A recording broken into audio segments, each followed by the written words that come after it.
I do. Where is it? Where is it? Oh, I found it.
Indeed, Jack. I mean, if it works, it's gonna be a lot of fun. If it doesn't work, it's gonna... Yeah. So I might honestly have gone a little ham. When I had it apart, I thought I could fix some other things that have been broken for a while. And look at the condition of the machine itself. So what I even did, I even checked the brushes of the motor.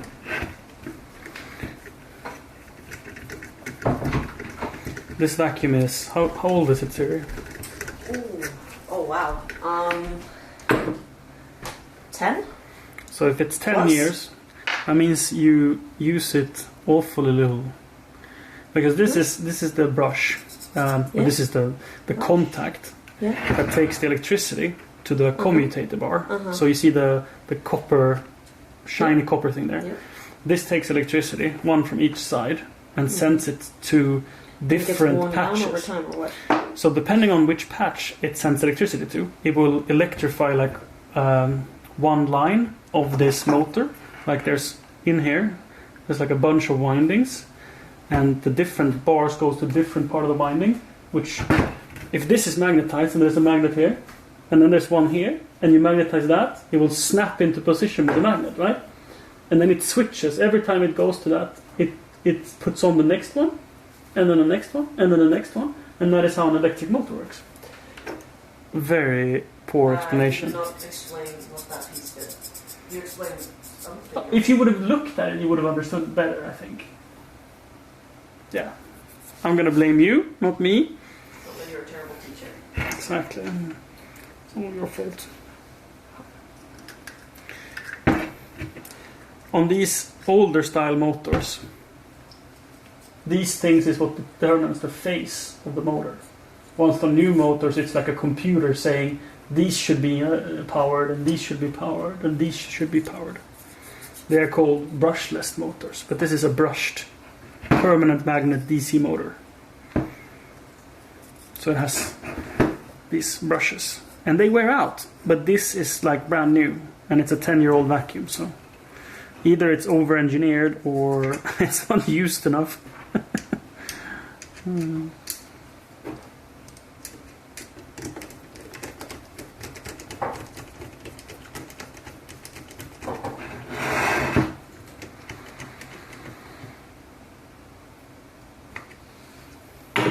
I bet you could get a hold of the brushes for this vacuum cleaner as a spare part. but it's a long time before that.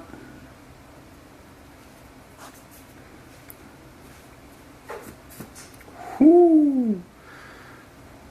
Should have had a second vacuum to clean this vacuum.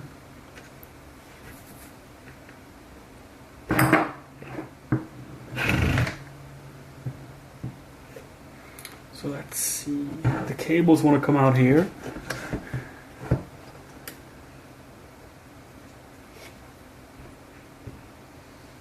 I'd agree, Jag. I'd agree. Three-phase motors are brain dead. Oh, you can take that out? Oh, wow. Of course you can't take that cup out. So this is the Hepa filter. At least I can shake it out. Ooh. Nice. Just gonna go and shake this out.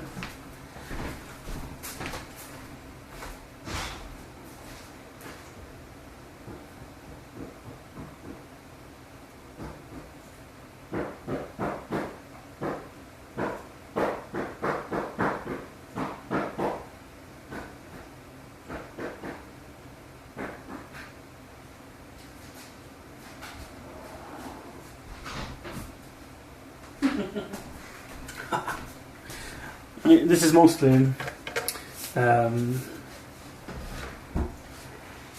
from the brushes, like dust from the brushes wearing. It's like shiny black soot. Because you can't replace this Hepa filter except if you pull the machine apart, because it's lodged in the motor housing.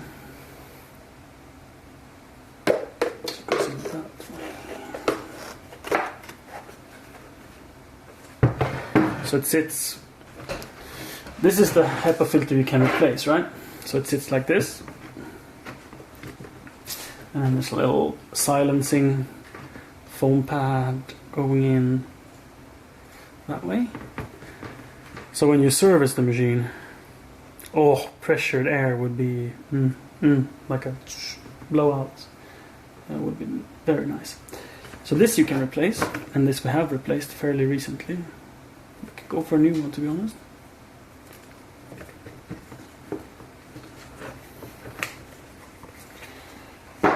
And then there's this filter here, and that you can't replace without doing removing the engine and completely disassembling it, because it's also underneath in the bottom here, so it's like squeezed in by these two pegs. Fascinating. And then we want the motor cables coming out of the bottom, which means the engine goes in that way. There's some. So the reason I disassembled it this far is to see if there was any milk on the engine itself, and it looks a little gunked up, but not from milk. Probably just natural gunk. I mean, it's a 10-year-old vacuum, so what to expect, right?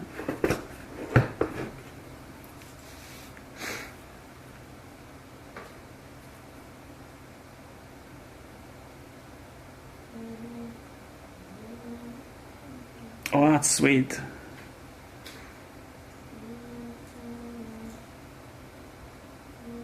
Indeed. I would like two compressor, one oil-free and one oiled. But it feels a little indulgent having two compressors, doesn't it? Maybe I am wrong in the placement here. Let's try it the other way. I mean, the cables are a little long, so that's the way they want to sit together. So there. So that's the way. That's the way you want to go in.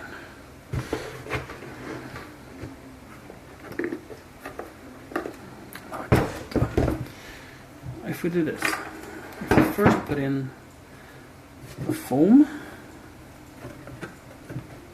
dampening, like so,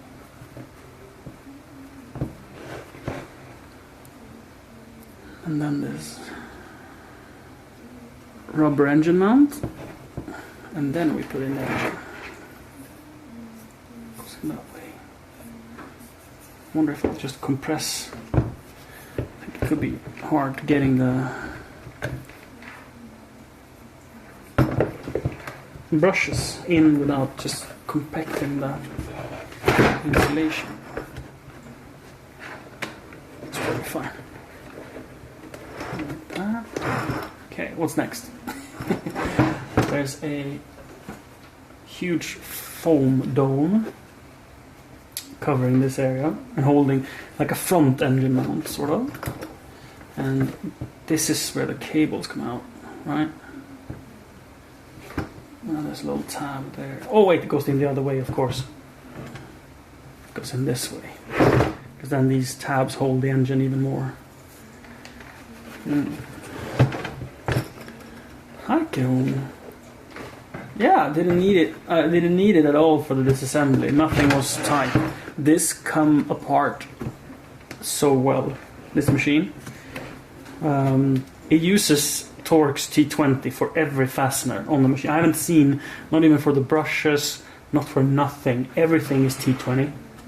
I used the T20 and a flathead screwdriver, number 4, I think.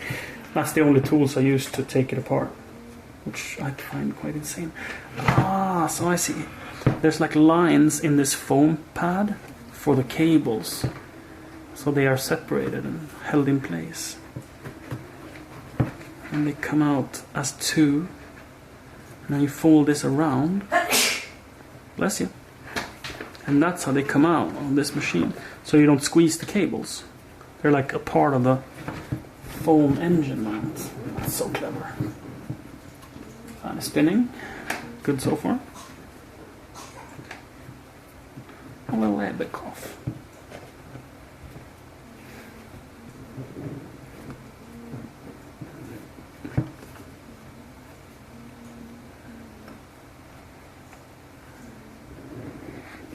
That's epic, Jack. It's epic. That's on my Mancave list. I got myself a throne wish list, and I realized, hey, the only stuff I want to put on there is either tech stuff for the stream or tools. So it's like I'm such a man. Like I don't want any toys or nothing for me. I guess tools is my toys, right? That looks right. So let's be sure everything is tucked in the way it should. And we're ready to mate it with the front, so it doesn't fall out. Where's the front tape?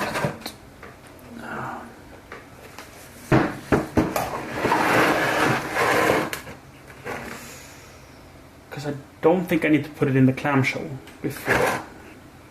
May I steal you for a moment? You may. I'm so curious how you were, you wanted to straighten this line.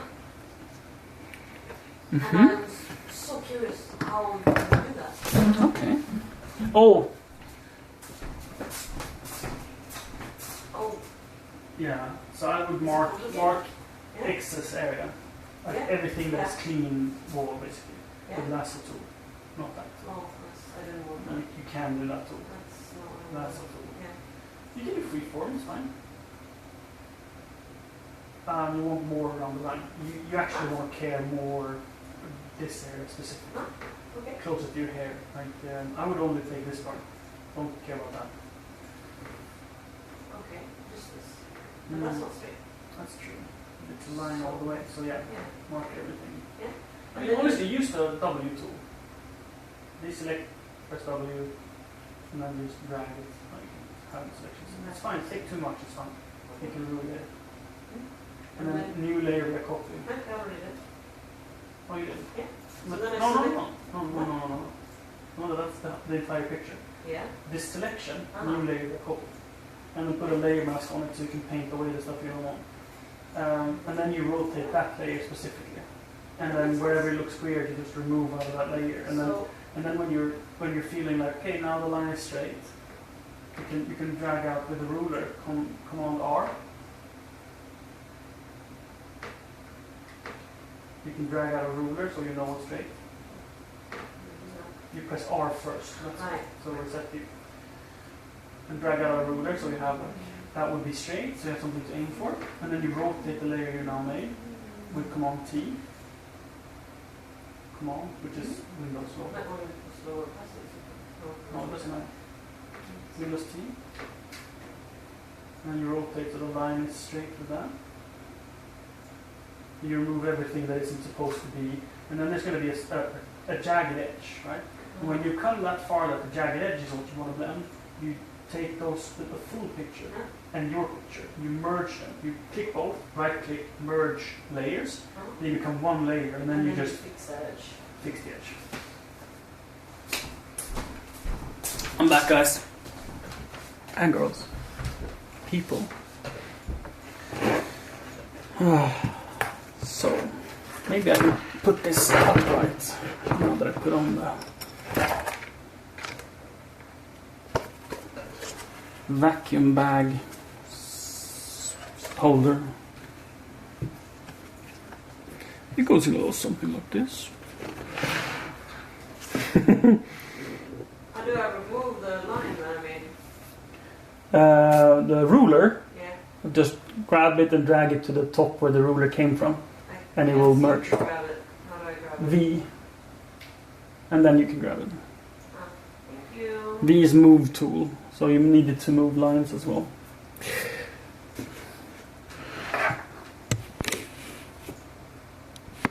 Wow, it's tall.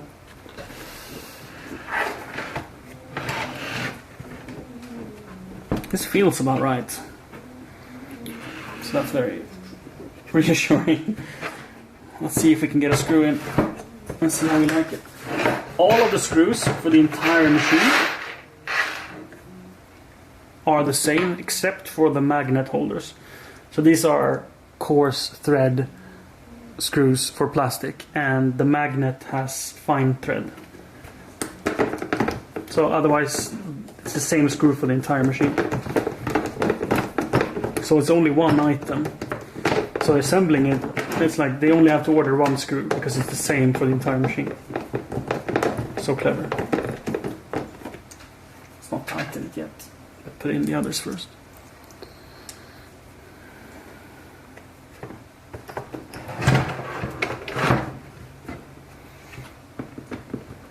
High ends. Unfortunately, I don't have a long extension, so I can use the power drill to do this. And it's a little tight getting in. I really should have a longer extension for it, because it's hard with the handle to get the room needed. Yeah, the shorter the bomb is, the better.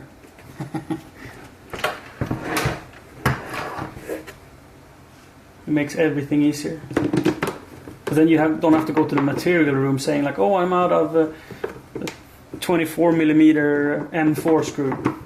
It's just, I'm out of screws. And then you get a new box of screws. It's the same. So it's very easy. I imagine it making a huge difference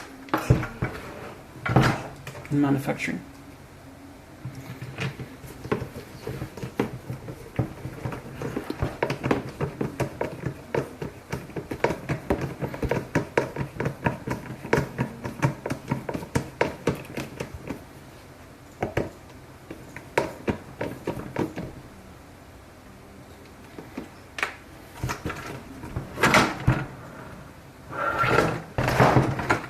Tighten it down. And the plastic they're using, I bet it's glass fiber reinforced ABS, because it's very stiff, but also durable, and it's sort of shiny. I haven't seen any markings, so I haven't looked for it really.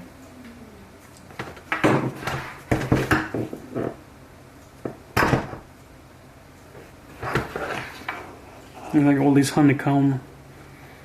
This is just for strength, so it doesn't cavitate on itself. because it's a lot of bars of negative pressure in this vacuum cleaner, so they have that honeycomb to make it stronger.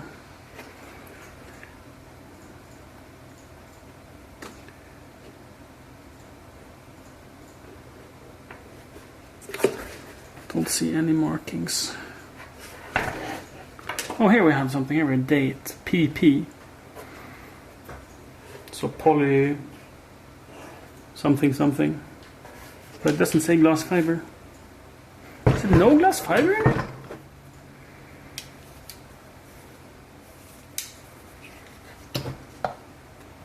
No. It's just soft plastic. I really would have thought there would be glass fiber.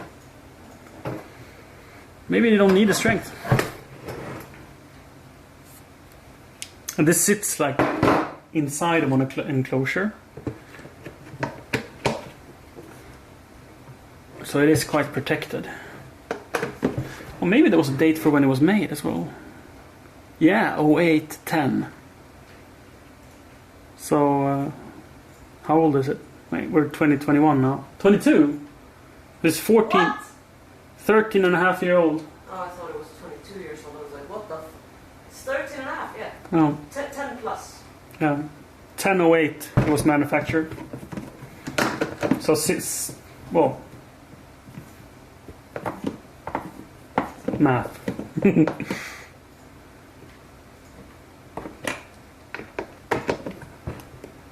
We'll leave that to someone else. So the disassembly has been because our son decided to pour milk inside of the vacuum cleaner when my sweet lady was vacuuming this morning. And the vacuum was on, and then Ebbe poured milk into it, and it was off. So I went as deep as I could, disassembled the whole thing to see if there was any damage on the internals further in. But it seems to only be remains of milk, which I've cleaned off now on the top PCB. So this is the control PCB that just tells it to turn on and off, and the suction up and down. So this was the only one that was really affected, and it's a lot of like protection circuitry. It's not super advanced, but it's just like if it gets too hot or if the suction is too high, it will turn off, kind of thing.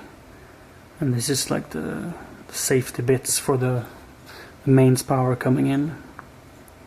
It's like a huge air gap, which is really like, you see that on high draw items. Like this is a 2000 something watt vacuum cleaner, so it's really good that they have good isolation from mains power to the DC. We discussed like what made him do it. Was he just curious, like what happens if I take my glass of milk and pour it on the vacuum cleaner? It's such a weird thing. But it's the first thing he has destroyed. If this is destroyed, we don't know yet. It might be salvageable. So it looks like these strain reliefs are to route this cable, but they're very unformed. So we'll see where these go later. I just took this apart a couple of hours ago. So we'll we'll see if I can get it back together. No promises. Am I nervous? Fairly. As one should be.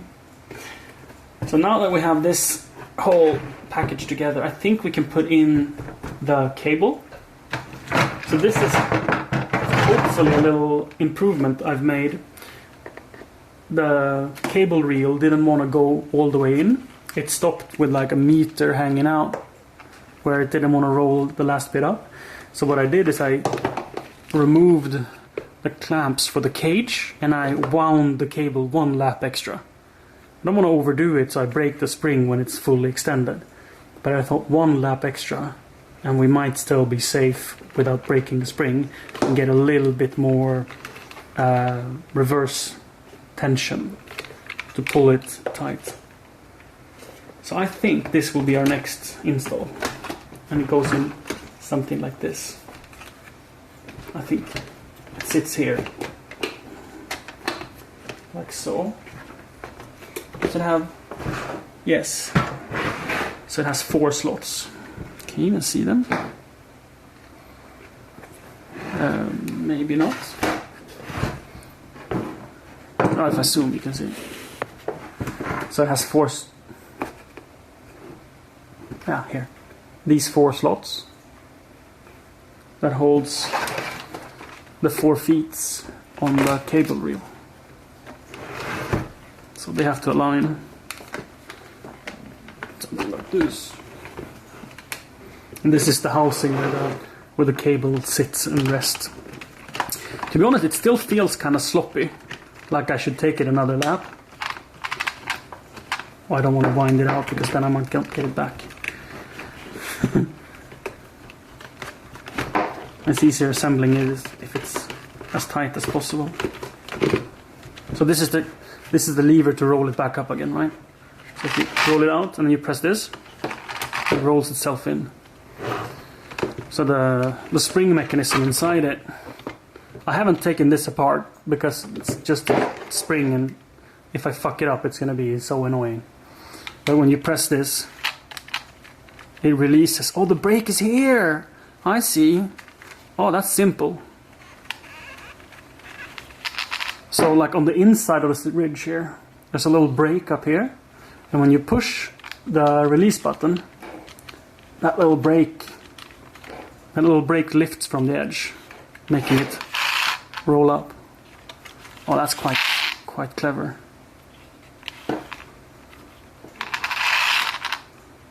I like that. Let's see. There we go. Let's put it in. So why this was a little weak, I don't know. Because this was weak from factory. It couldn't roll itself up from when it was new. Siri got this vacuum. Did you pay for it or did you get it? I got it. So you got it for free. Siri's dad used to own a home electronics store that did kitchens and, well, like washing machines and vacuum cleaners. And they got this one as a return from a customer because the coil didn't go all the way in, and they in turn got replaced from Electrolux, which is the brand, and this was to be thrown away, and Siri got to take it home. I think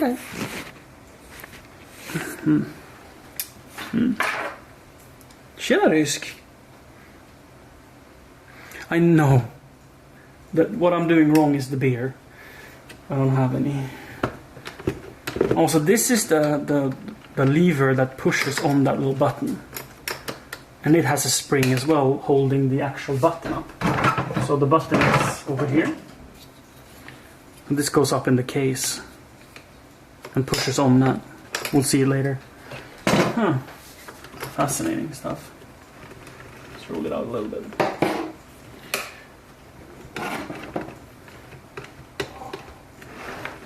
Like some of these vacuum cleaners have a cord that you pull out like a seat belt to make them go back in.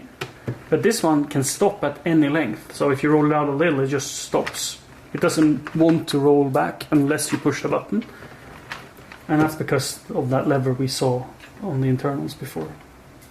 Fascinating stuff. And then there's a plate and a side PCB. This is just capacitors, smoothing capacitors, I presume, to the engine. So this is like where the engine output is, and this is the engine input. And then this is like an heat protection circuit, a temperature fuse that are air powered, which is like so weird. So if you have the coil of the vacuum cleaner all wound up and you use it, the cable will get very hot. The cable will get very hot, and then the hot air will push out this vacuum line into this breaker and trip it that way, which is so clever. So when you use the machine, you really want the cord all the way out, since it's such a high draw machine. Otherwise you'll make it stall, but it will not break. I always pull it all the way out. Yeah. I always just pull out the whole thing because I know I'm going to want to go around. Yeah. And if you don't pull it, then you pull on the cable, it might fall out of the... Oh, the socket. Yeah, I yeah, learned yeah. that because we had a loose socket in our house. I started doing that. Yeah. I always do that. And you didn't know that you did it for another reason. The inductive heat. Because like a cord can get warm when you run a lot of power through it.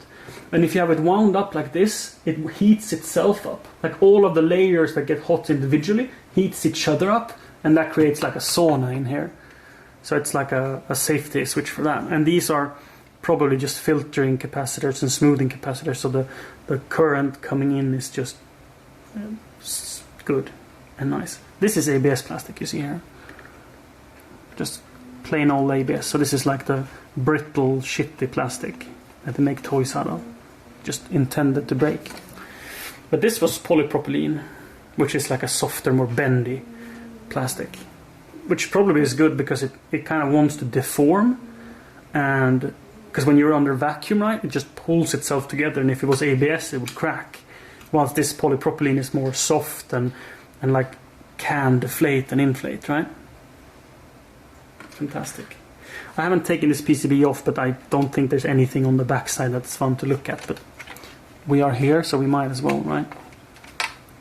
Oh, I was wrong. There's a lot of circuitry here. Oi, oi, oi. So some resistors and some. These are capacitors, like those two are capacitors, and these are resistors. It even says R2, R1, R1, R1. So something is going on here, for sure. So it's probably measuring current draw. So it's like it can feel if the engine is getting overloaded. That probably happens here. Because then there's a control cable going over to the main PCB. There is a little... there is a little six-legged controller here as well. So potentially all the engine control happens in this unit, this PCB. I really thought this was just a dumb board, but this is probably where the engine is being controlled. And the other one just controls the switching and the lights. The more we know. And this plate has the room for two PCBs of this size. So in another machine, maybe sold to a different market or just a different model, it has potentially even two of these PCBs. See if we can get it on there. So this little board holds the cable reel in place. This plastic piece. Oh, it just snaps together so well. Then there's some vacuum lines we should probably connect before we go further. Now we have to brain. Did this vacuum line connect with that vacuum line, or is there some else? It's like this comes up here. Yes, because this one that goes in that way, I think. No, this way it goes in. Yes, yes. So let's put it in before we make that mistake again.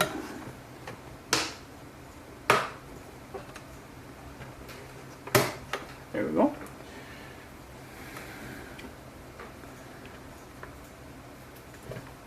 So I was completely sure that this one hooked up here, which it still can. There's plenty of routing options for it. We'll figure that out. But now this one then, does it go to that one? Could. But we also have two on the other PCB and one here. I don't think I have removed any vacuum lines. That one we can put away. No. So it really is a question.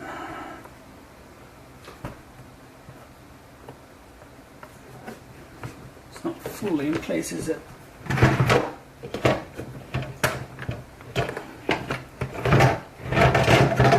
Oh, that's a...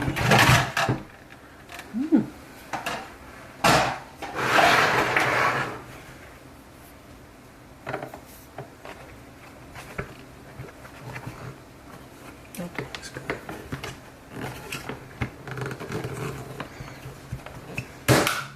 Yeah, I definitely took things apart as a child. Most often didn't put them back together. Or, I mean, I tried, but failed, really. This is true. This has been pinched. Could it have been here? Where does it go?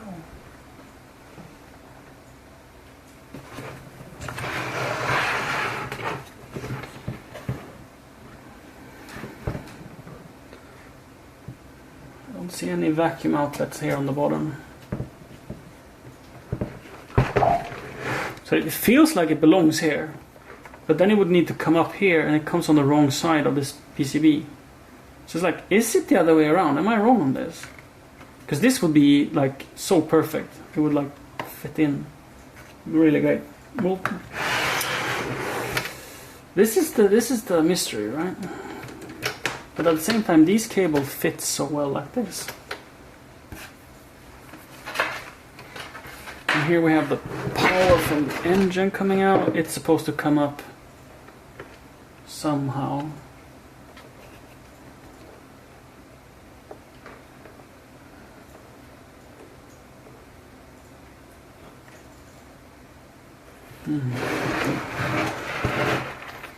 And over and connect here.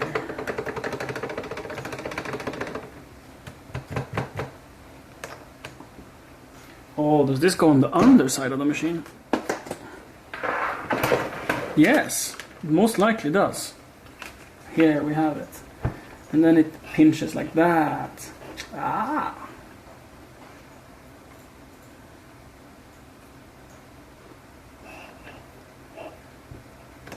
Is it? Does it? No. Goes there, maybe, and then down. Do we have any pinches on the cable? Here. So like that it could...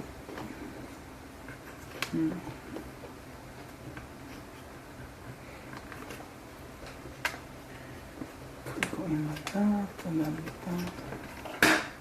Because there is space to route it underneath, for sure. There's slots all the way around. Let's pretend it goes this way. What goes on top of here? Handle. Would that be safe? Fairly.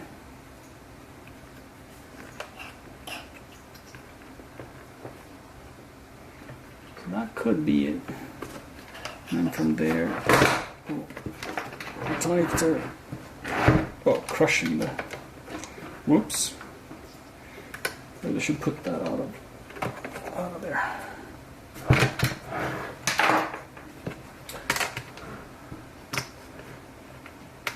Because there are these perfect channels underneath it throughout this cable, and it's fairly long and straight, so I don't see any other place it could go. If it doesn't go all the way around the machine, it's too long, to be honest. And there's another cable fastener, and then it comes around so perfectly here. And then just up. And it has been connected here, so just stick it in like so. And then the PCB comes. All evidence points toward the PCB being that way.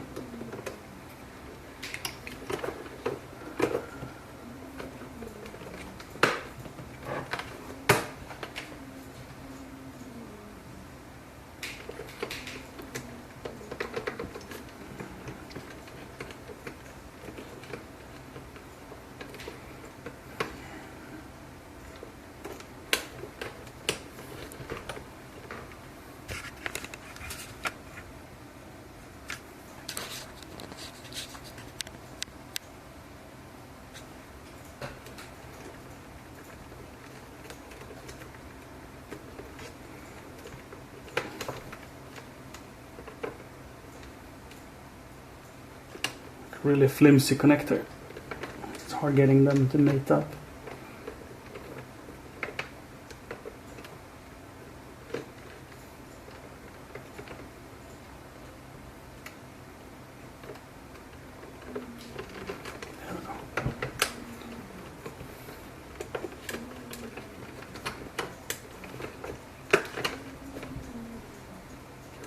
Oh, I broke off one of the tabs that holds this in place.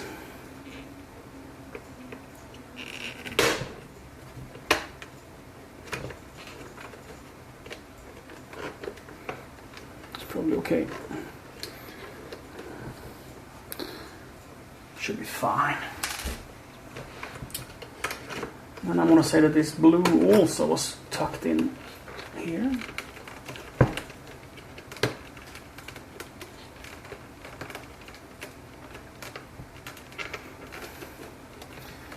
That goes to the cable reel. So this is the incoming power.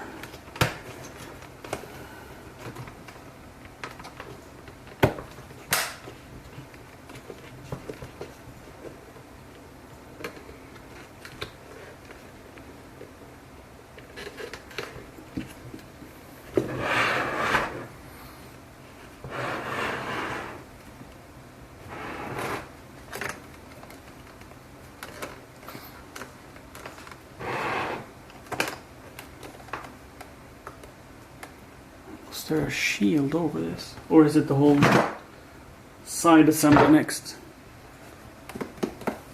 Perhaps it was. The whole side assembly next.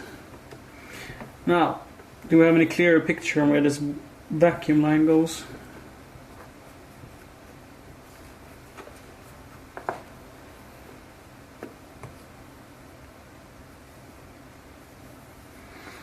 Could snake.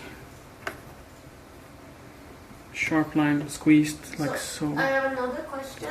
Because here is a channel that it would fit in. Yes? Yes, yes? Can I ask you how? You wanted to darken down or take attention away from that light patch of fabric. How are you intending to do that? Would you like to teach me? Sure. Light patch of fabric.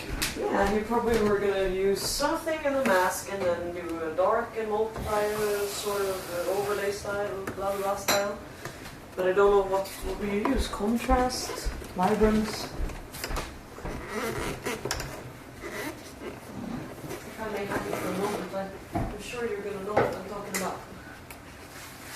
And you will be able to help me.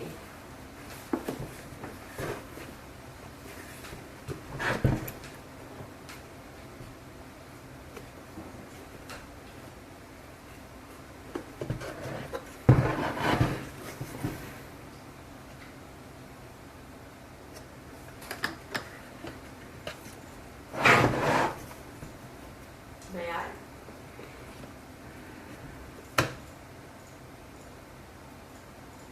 And may I show you what I've done? Mm-hmm. That one definitely has two marks there. And then, I'm sure I'm doing this wrong. Because the way, oh man, it just lines up so perfectly to fit in to the outlet that is over here.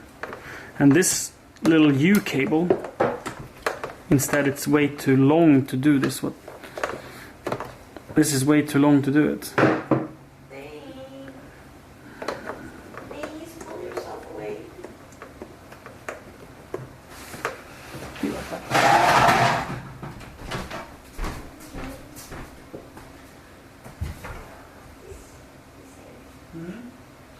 So I'll make a new.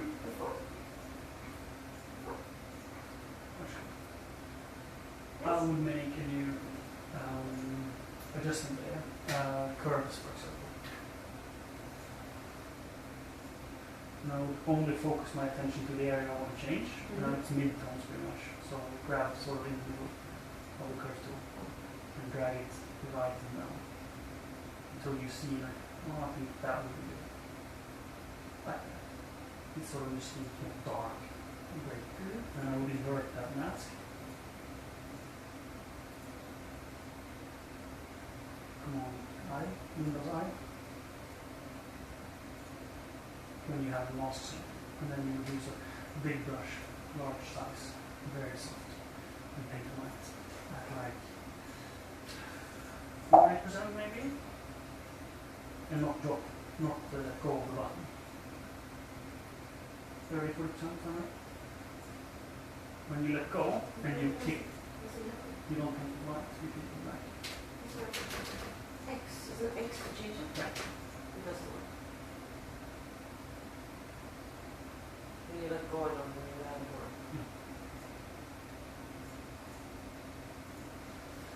What? You didn't do anything. I don't get it.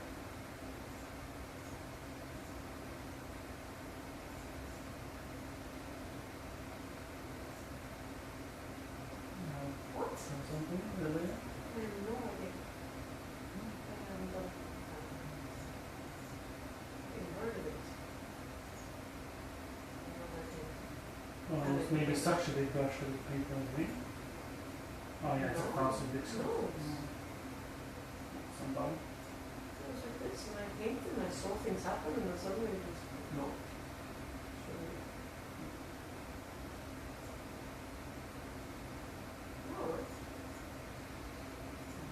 Probably one more layer on there, I guess, which is the brightest, like this and along. And you can, when you're done with the mask, you can go in and fine adjust it so it suits you. Hi, Billy. thank you.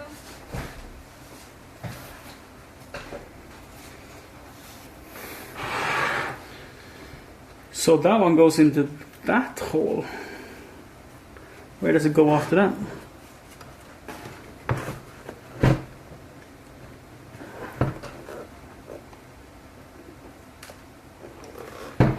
So it could just be an internal, like pass through. So like just super weird why it would be that way. But it aligns so well if I put the cables like this. So it feels like it can't be any other way.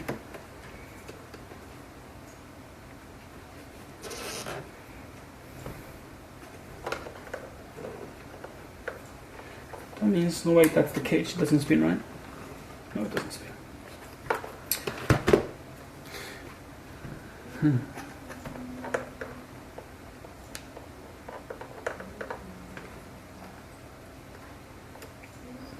Oh, that's lovely. That's great news indeed.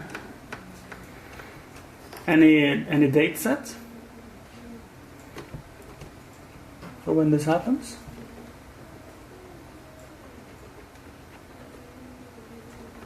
It's probably going to be fine. So this can it get pushed in? Is there space enough in there? It should be.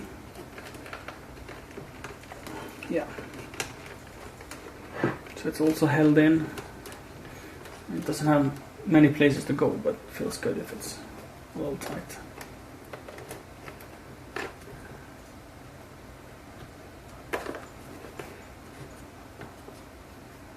This routing is kind of crazy.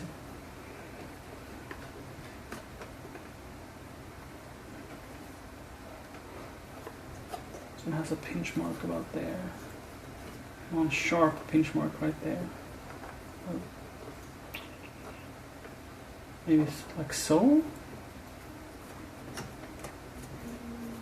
Yeah, that looks like a. Yeah, pinch marks are so good. Like you can see where cables have been from their pinch marks.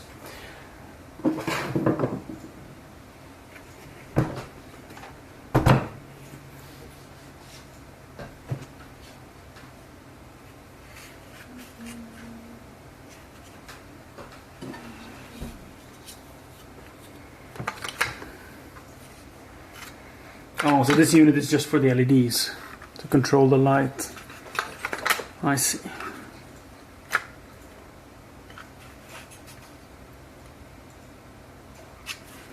So there's that's for layer. Next up, can I put this board on? Or do I need to put on the case first?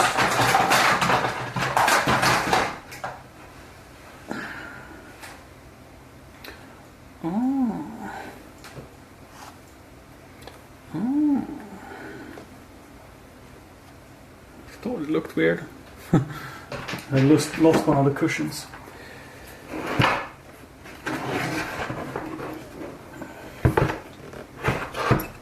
So there's a screw holding the side cover on. Let's put that in. It would easily have been one of those places where you end up with an extra screw when you're done. You don't know where it was. Just gonna have to double check.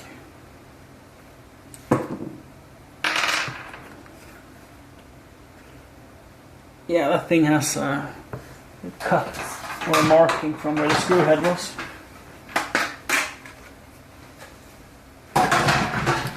Just want to make sure that it's not supposed to hold this thing as well. So this is the upper part of the case. This is like so. This is just squeezed together and then held down from the top with some fasteners, like 4 of them. So that doesn't have to go now. The bottom case with the wheels.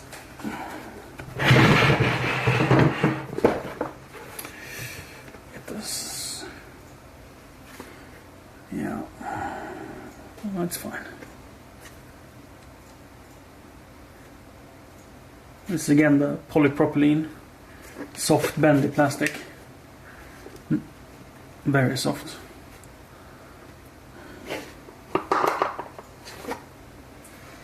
Makes it durable, like you can't smash it and crack the plastic. While ABS is hard and brittle, but cheap, really cheap and light.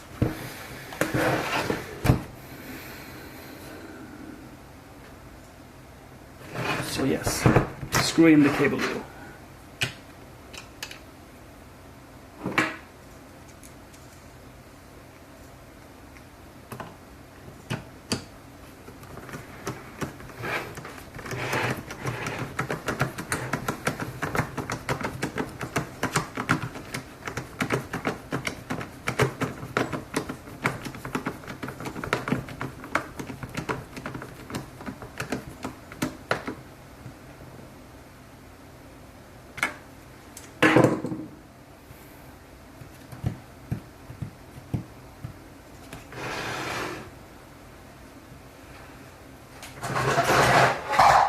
It doesn't matter if I put on the front or the top PCB now, so let's do that.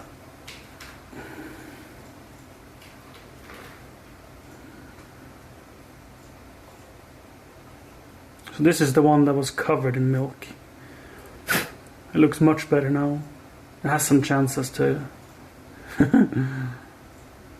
to work. And there's no, it hasn't shit itself. There's no black marks or stains on it. So hopefully it just like shorted out and tripped itself. Hopefully.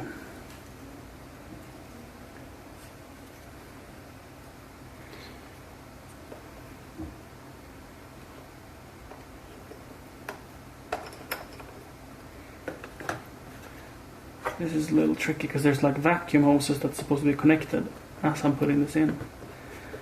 And it's been held in place just with pegs. There's no screws on this one. There we go. So this vacuum line can go in on the bottom, but then it's super long. So I think this measures under pressure and this over pressure, or the other way around, because of where they come in, like on this pressure sensor. On this pressure sensor, it sits on the lower one, but I'm pretty sure with the cable length that this sits on the top, because it fits perfect, and all the others are really well matched in the length. And if we're wrong, the machine won't work, and we can troubleshoot that. This is probably quite easy to get to, even when the machine is all put together. Hopefully. Let's see if we can route the control cable. I have to be careful about putting it on the side now. And it probably goes in here. Might not have to. But I would say it should run there. And under here. And over. That's pretty neat. Maybe it should go under the vacuum line.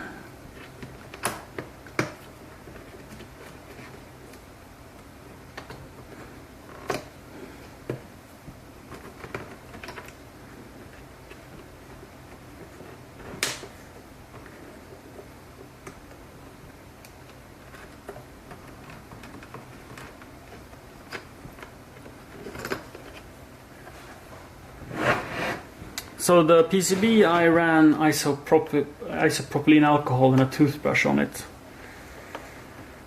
Siri said it was okay, I used hers.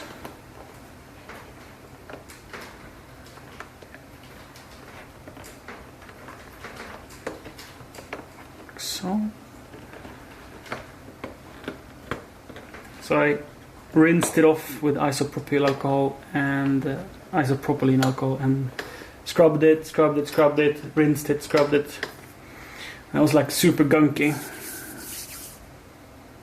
The milk went on top of this board. That's the main damage. So if we see it from the, like when it's mounted, it's like the buttons to turn it on and off. And to low, oh, this is crunchy. This was like, yeah, these buttons needs to be cleaned before I put them together. These are sticky. It's good that I tried it before I put this on. So this I need to clean off. This is a vacuum cleaner, and my son decided to pour a glass of milk in.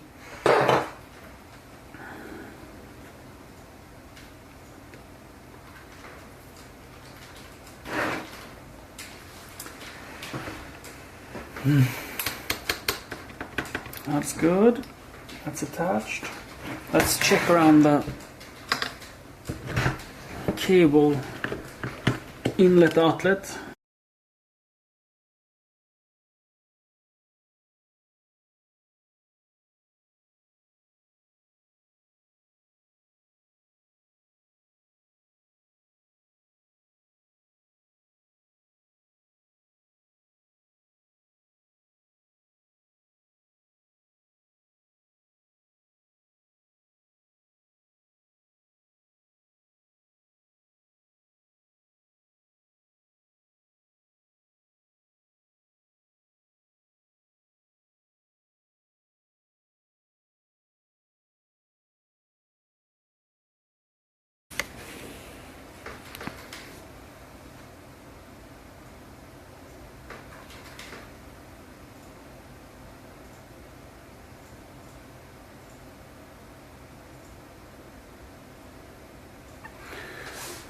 So I used the power bank for the camera, and I was only plugging it in temporarily for some testing, and I forgot to change to my big power bank before I went live. So it ran out of power.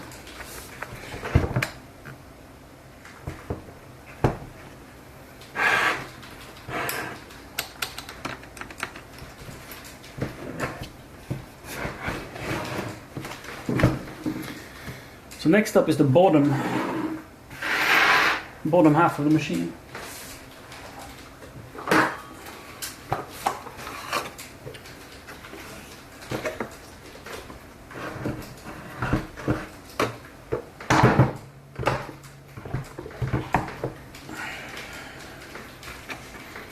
So this thing should just sit in there. And there's a couple of screws holding it in place.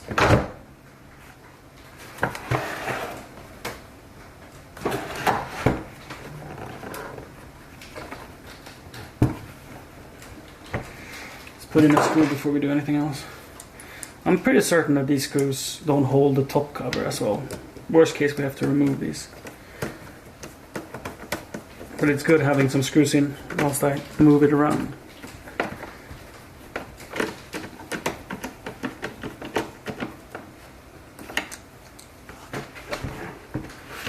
And there's 4 in the bottom of this bin here.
can't say it enough times how amazing it is that every single screw on this machine is the exact same. So you don't have to remember where it came from. It's just, you see a hole, put a screw in it and you're fine.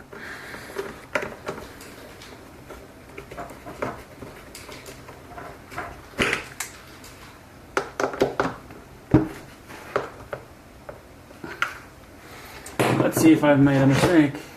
It would be the first so far. Because I remember there's a shield that the vacuum hose connects to. And I'm unsure if I can put it in after I have screwed in the bottom plate, or if it has to go in like together. Oh, and it also has some screw holes. So that's the way it goes in. Yes. It seems like it would just hook in here then. No, what's in behind? Right. Yeah. Some violence. Definitely would have been easier doing this ahead of me putting this on properly. Because it's like quite far in and it has to be bent in inside here.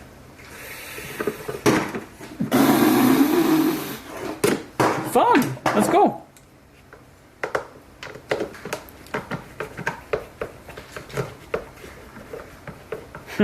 Playing Fortnite? Lovely too.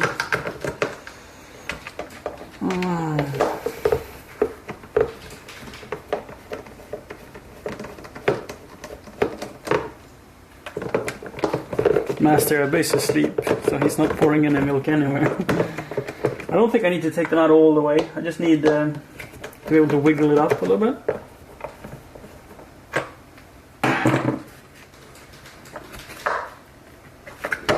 Oh, is it? What? Why is it still so tight? I mean, there's probably a lot of connection points in the clamshell itself. Let's try to get it in there. Oh wait. Looks like this bit comes apart.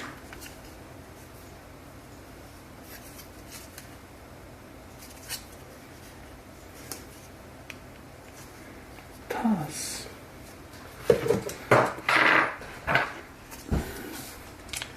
Maybe if I take it apart.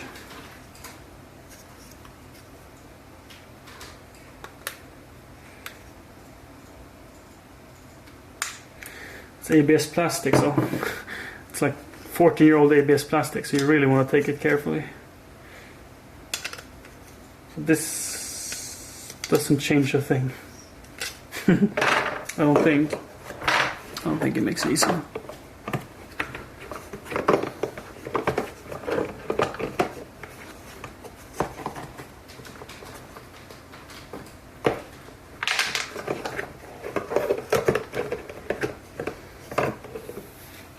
Have you been trying to tell Siri, Adzi, that you have been playing Fortnite? On her stream. Siri mentioned you've been doing some not like this in chat, and she didn't understand why. And if you typed Fortnite and got blocked, I understand why not like this, even though it's kind of...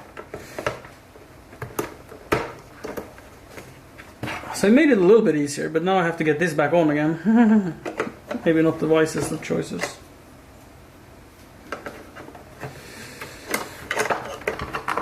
Yeah, Siri's editing photos. Oh, that was a pain. Let's see if I can get this on again.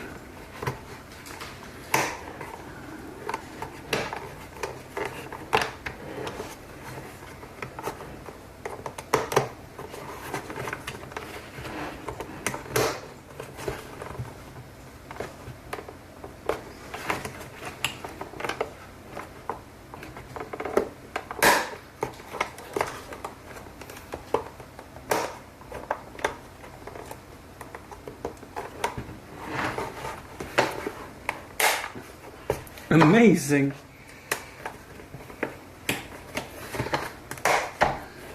Oh, I love it.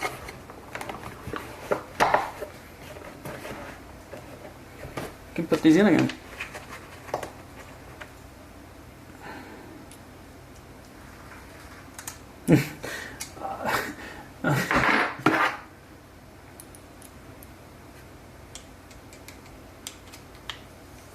Oh, okay. So Siri, Yep. Adsy was dying in Fortnite. So when he died, he did a not like this emote without context, and he apologizes. Yeah, it doesn't make any sense to us now. She just shrugs her hands and like, what? When you post a random emoji with literally no context, how is anyone supposed to take that? Accept his apologies.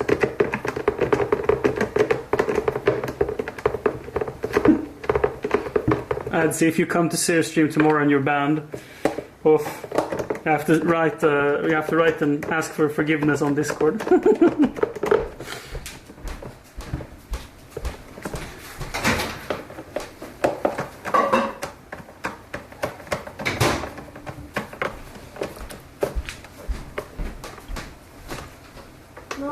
No. It's just weird is all. It's like, if you have no context, then how is one supposed to interpret what you're saying, other in their own context? So, just, it's weird. Jack has a good point though. What? There's always unbanned appeals.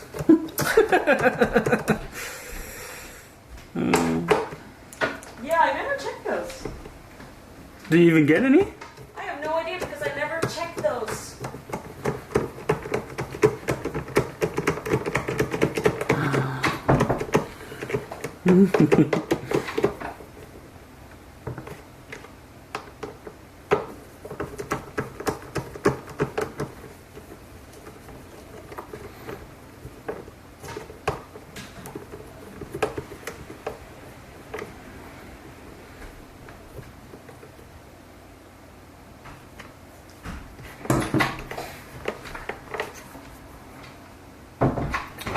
Okay. Now the lower part is on. I think I have one more screw in the back. Then we're to move over to the upper clamshell. Maybe I put on the side rail first. I'm not sure. We'll figure that out.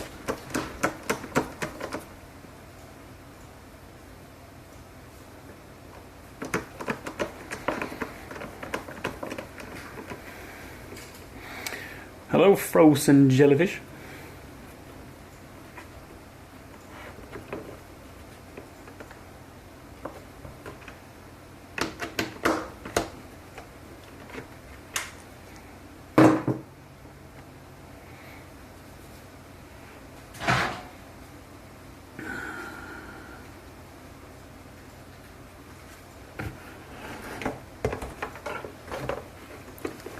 Does the side handle goes on? Does the side handle go on before or after the side plates? That's the mystery. I fix every stuff, but this is quite a rare stream on my channel, which is probably what you're wondering. It happens. Never, almost never. So, if this goes on first, it's gonna be easier because this lip sits underneath the top clamshell. So handle first. Oops.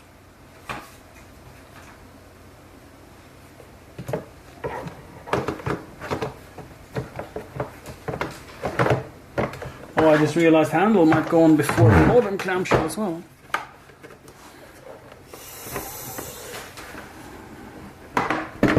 Johansson is worried.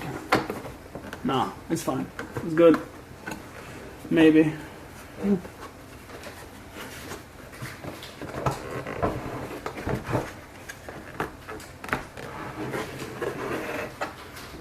It's good. It's okay.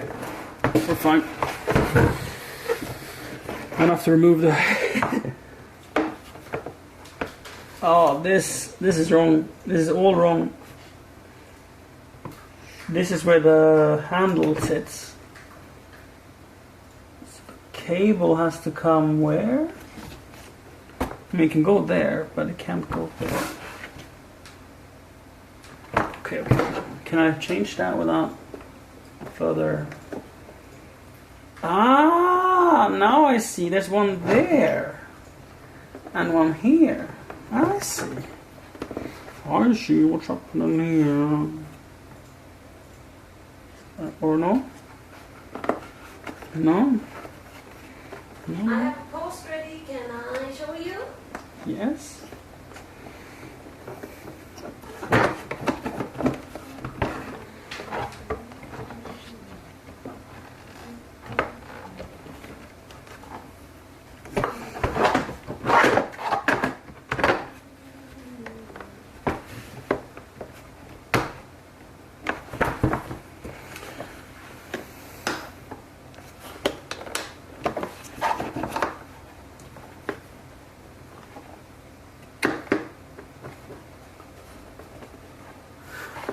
I really don't want to pinch this cable.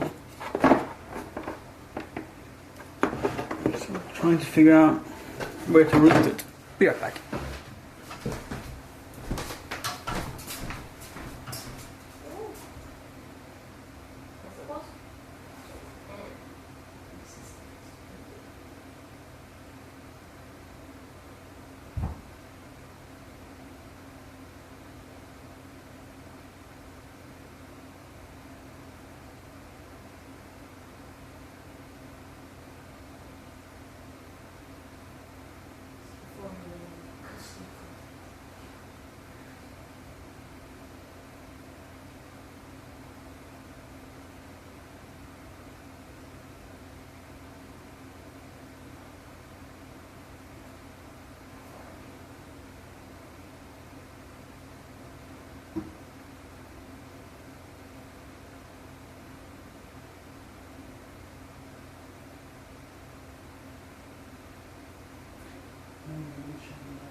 More of this to come. I hope you guys read it.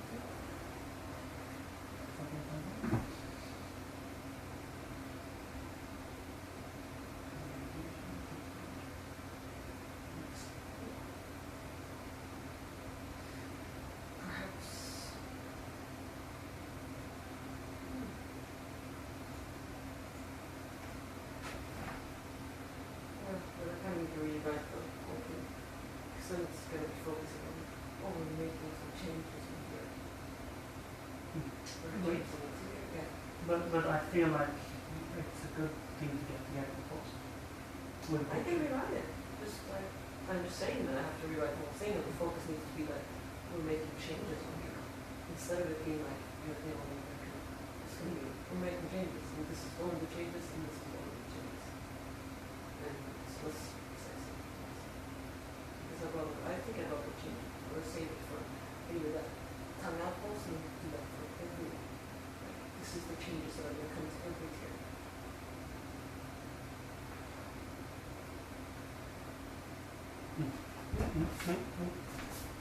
Sure.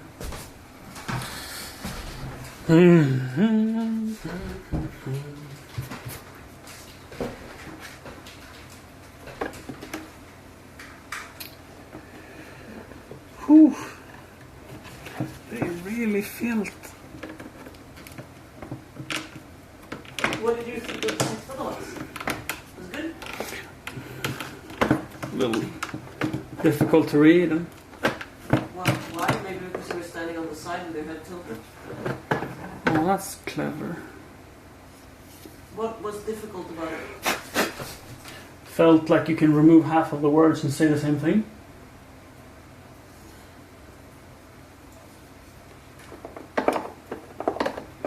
And this is great. You can separate the handle from the piece that connects to the chassis, so it's easier to sort of figure out where the heck the cables are supposed to be routed. Because that's definitely how it fits the best. So that means those are occupied. That cannot be it. That cannot be it.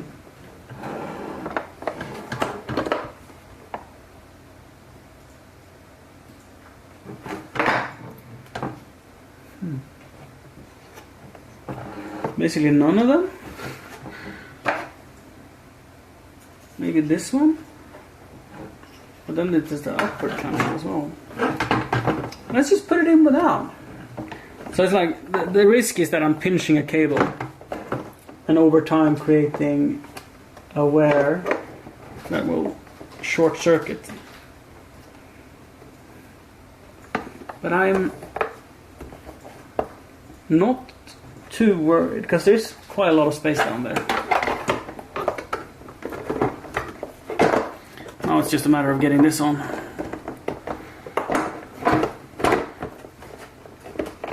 Oh, it would have been easy to not have it tightened down properly.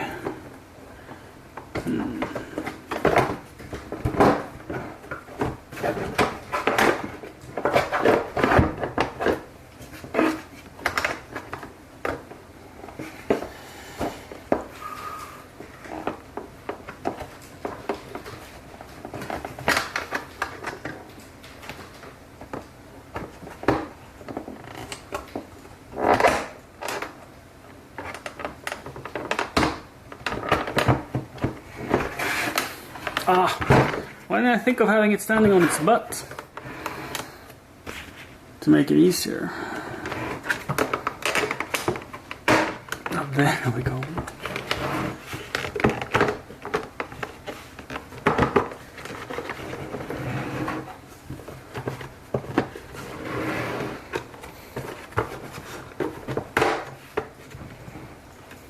Sweet.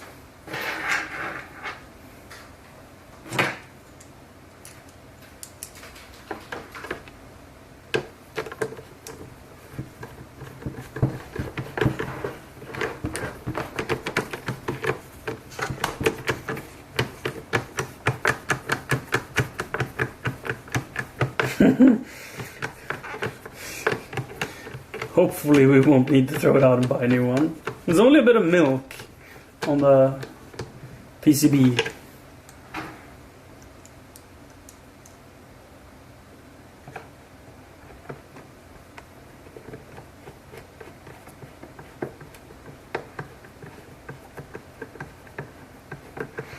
Yeah, I definitely could have taken some pictures of the cable routing. That would have helped.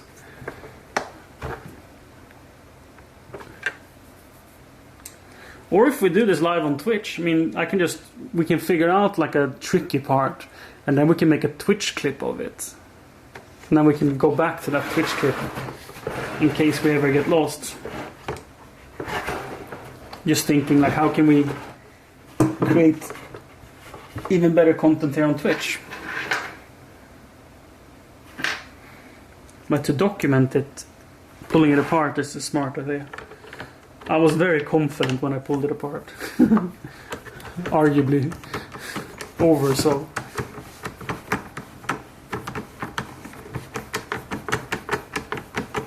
But a mark of a high quality product normally is how easy they are to take apart and how easy they are to put back together again. Like if the parts fit and if they make sense or so. You're an electrician? Nice. Automotive or household electrician? And do you want to come and work in my house? Because I need one. I have a job for you right now to install a meter on our home office so we can pay the electricity for the studio on the company. I'm free next Monday. What do you say?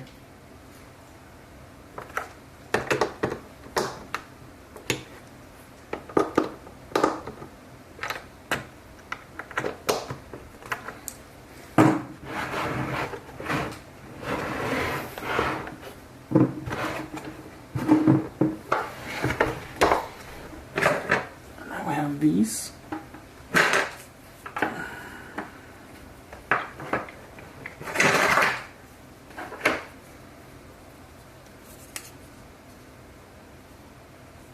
These cover plate do something else. We'll figure it out. That's for the other side. That's for this side.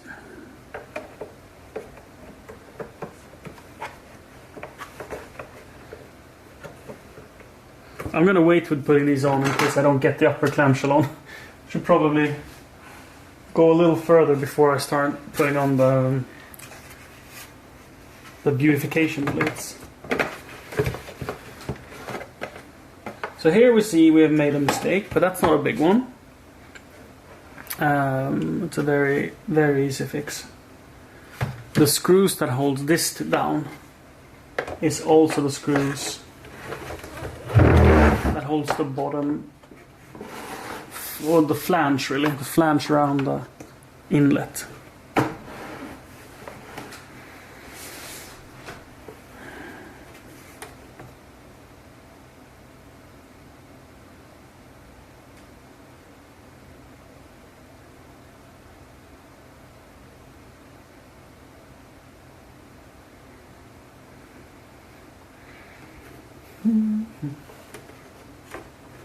There's heaps of space back here for the vacuum hose. That's really good to see. A lot of space and no cables that are in the way. Same on the side of the unit. It's quite a lot of space, but this here cable needs to be moved. So like, I'd probably have it twisted from how it was originally installed, but that's fine. It's not a problem. So it's this vacuum hose by the PCB on the side. It has heaps of space back here, but the way I have put it in, I think I have rotated it, so it sort of wanna go and get stuck. But there's no point in for it to get down in between the wheel here. So I just move it out of the way. Like I could pull it out of the machine like this, so it's out of the way, and it will fit much better.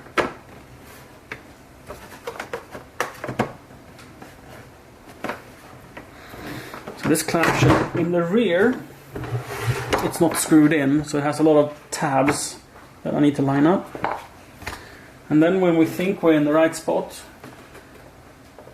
violence and confidence is key to get it in place. This feels like ABS plastic, so it's like, let's move it out of the way and check.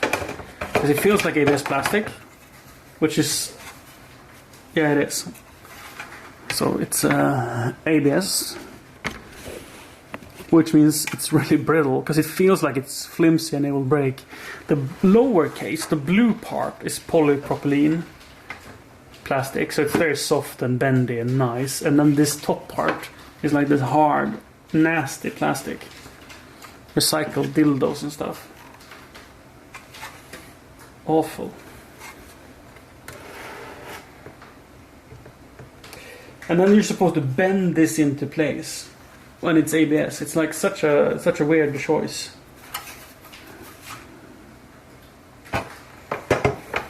It's like, and not pinching vacuum lines when you do it. This is definitely one of the least favorite parts so far.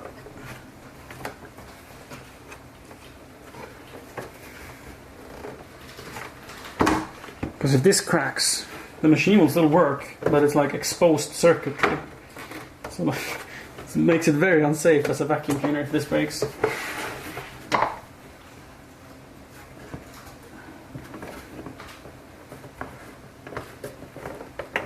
Oh, I should probably take out the screws I mentioned before.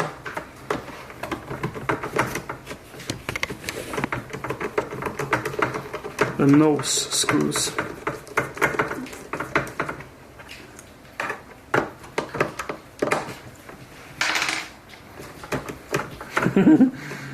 Honey, get the hammer.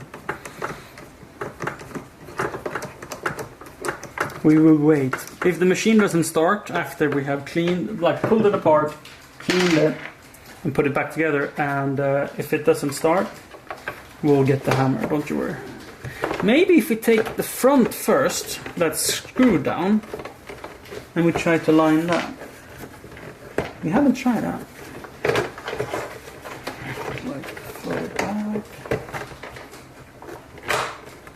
Here we have the front element sort of in position.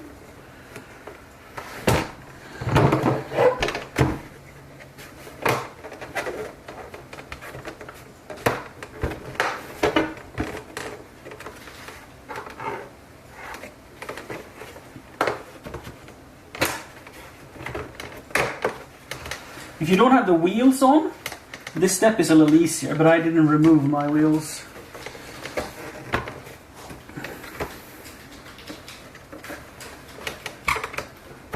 Didn't feel that was necessary.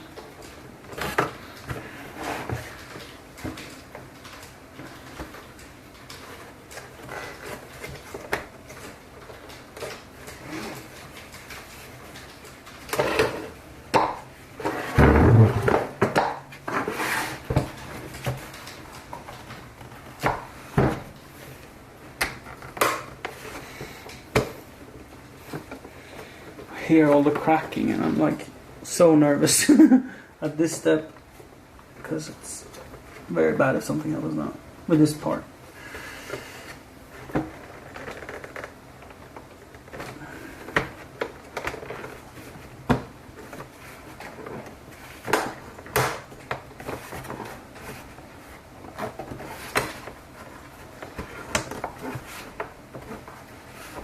The bottom is on. Now it's just the middle of the sides that are a little hesitant to come in place.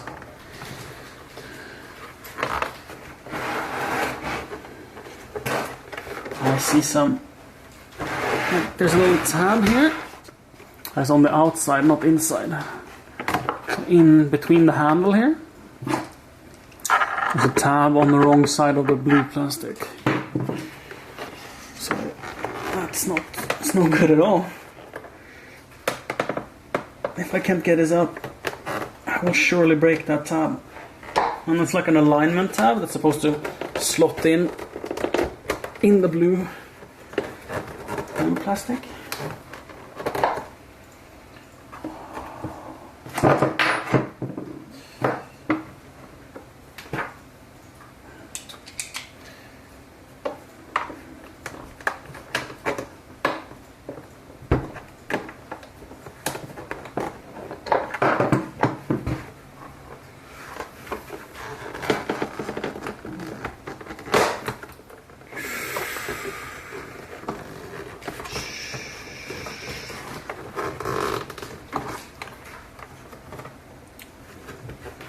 It's bending the tab quite a lot.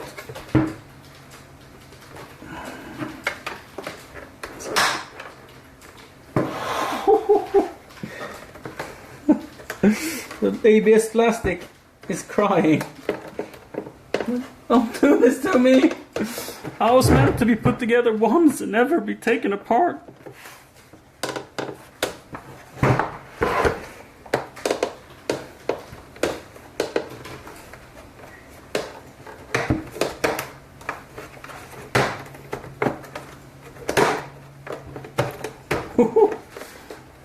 But as soon as I got it in place, it just rested and like, oh, it fits so well now that it's in place. It's just, it has to go over the whole thing. Hindsight, I think it's easier taking the ABS on first and then putting on the lower part of the case after the fact. Because of how it encloses the lip in the front. So the upper cover, it sits underneath the blue, and the nozzle in the front, or the front nose here, it sits under the blue plastic as well. So I think the smarter way, if you ever disassemble one of these, put on the top first before you put on the bottom.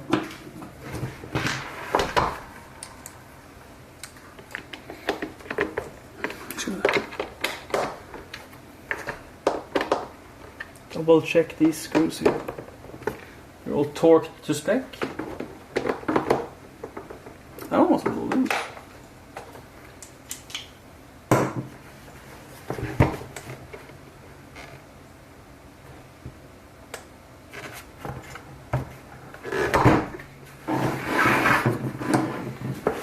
Good. Yes, the nose screws again.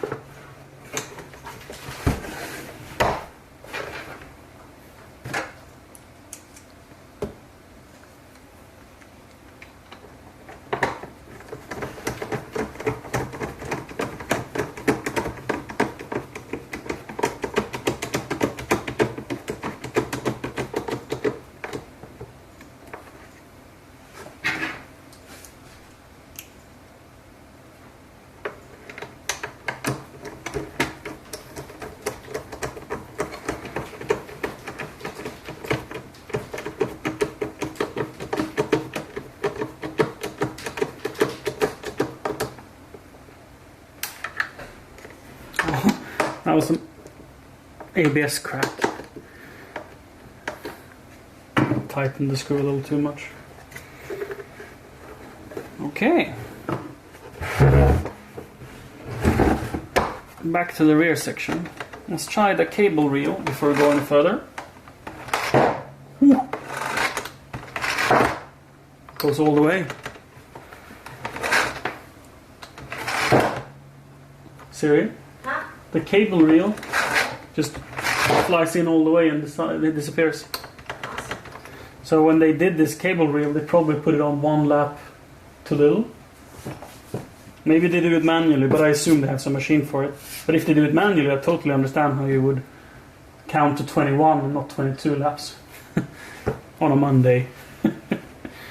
And with all the work it takes to pull this apart and put it back together, I understand why the company just says put this whole thing in the trash, because it's more expensive to replace this cable reel than to give them a new unit.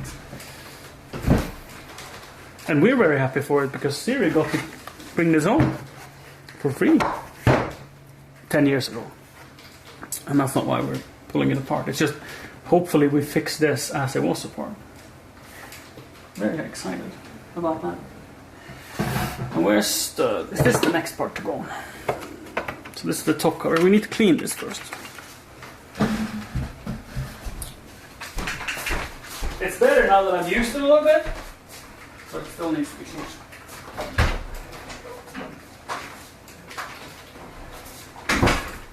It's no electronics.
No more sticky buttons. This is like no electronics or nothing. But the buttons were sort of sticking.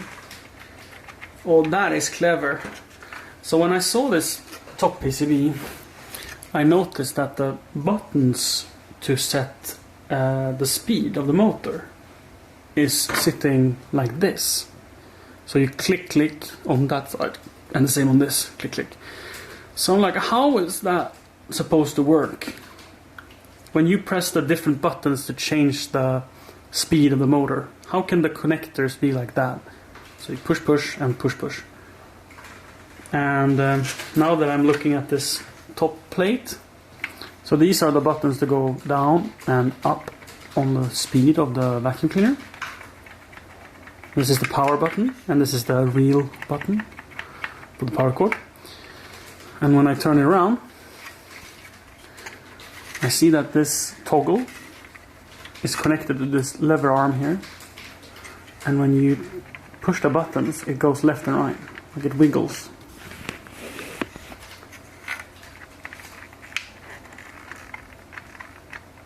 So it paddles, the button sits, the connector sits like this. and it goes down and it goes up. Fantastic engineering. The PCB I'm talking about is this thing here. So there's the connector buttons. You have the on-off button here. It's just a momentary click switch. Very sturdy kind, like it doesn't feel like it will break off from the PCB at all. And then there's two that are angled off the PCB here. The buttons press like that and that. Really clever design. Let's see if there's any moisture left here.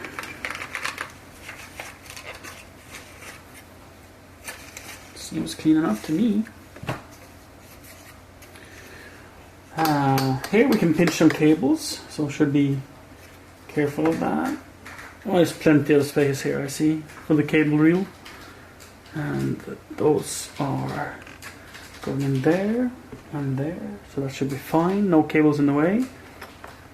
It also works as like a stiffener. This is the cable reel button. And it pushes on this thing here.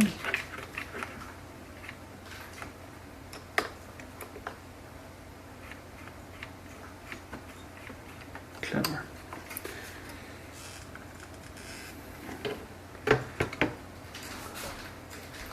Oh, and this is like held in place with hooks, and when I put it in, it's not going to want to come out again. So hopefully we'll only do this once. Technically, this is not necessary to try if it turns on. Technically, we can plug it in like this and press this button. Not touching these connectors because that's live wires. So before we go any further, see if we can try it.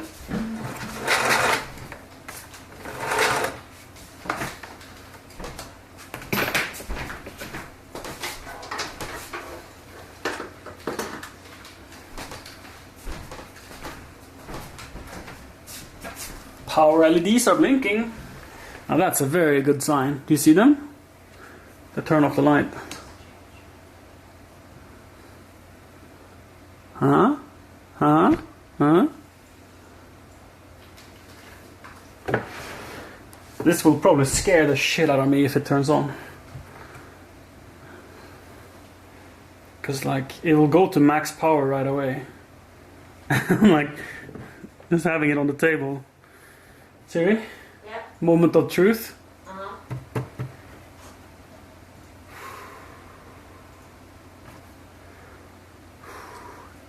Okay.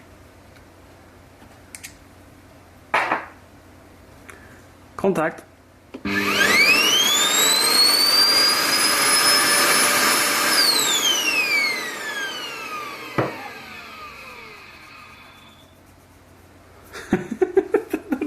Dust cloud. The machine comes on completely without filters, and everything has been stirred on. So it was like a smoke machine. It was like a smoke machine. Wow, nice. I'm gonna unplug the whole thing. So now the machine is charged. So I'm gonna try to turn it on again to make sure the capacitor is all discharged, because I don't want to get shocked. There's like one capacitor right there, and they're probably discharged. Like good circuitry, they always put in like discharge resistors, so when you pull out the cord, it drains the capacitor, so you go poking around, you don't get a shock. And this is a quality machine, so I would expect it to have, but I don't want to find it out that it doesn't. You know what I mean? Like I'd rather avoid that if possible. Oh, that fits together so nice. Let's see if the cable reel works.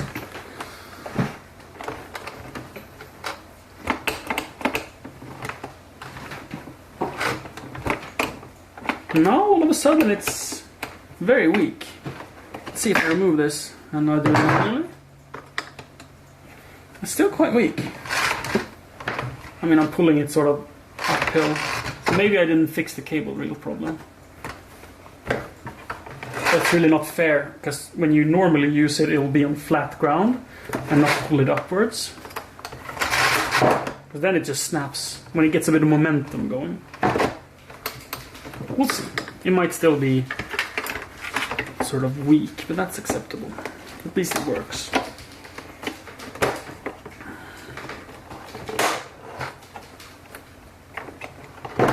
And the button works. Nice. Filter goes in after. Let's put in the screws.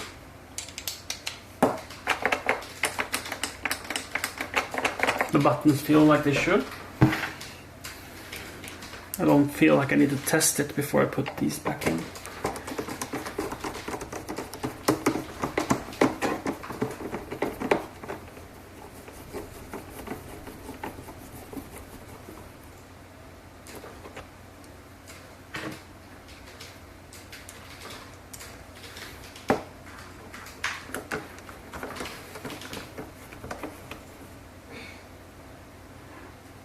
I think the rear cover just snaps in place, so it's no screws.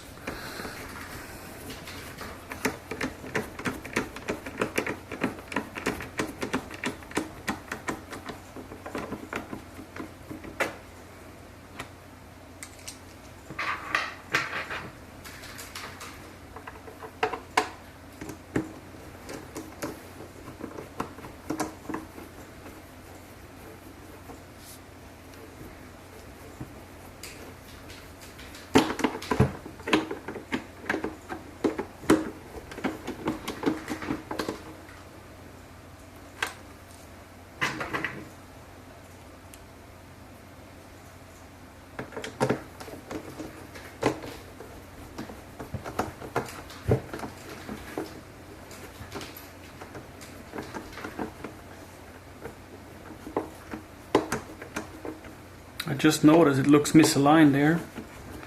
Like I put the clamshell in wrong. I'm fairly certain I did, and I'm sad. Ooh. Okay, so everything sits nice, and then I look down the wheel well, and I see this blue gap right here. And I know there's a big tab on this plastic piece here. This over bit. I know there's a big plastic piece that is supposed to go in there. So maybe if we unzip these four,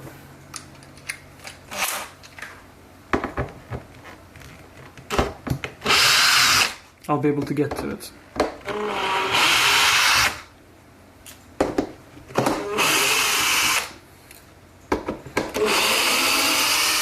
Because this plastic case is screwed down, but in the back it's no screws, right? No. It's just that one, but that wasn't put in yet. So technically, I should be able to lift this whole back part up and realign it. If I use the pry tool, because it is pinched in here. So if I put it in about there, bend, and again this is ABS, so very brittle.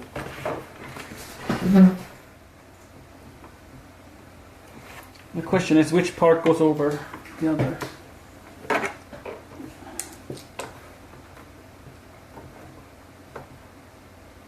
Yeah. Yep.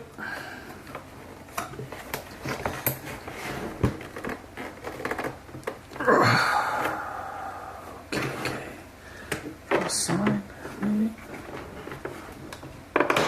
Yep.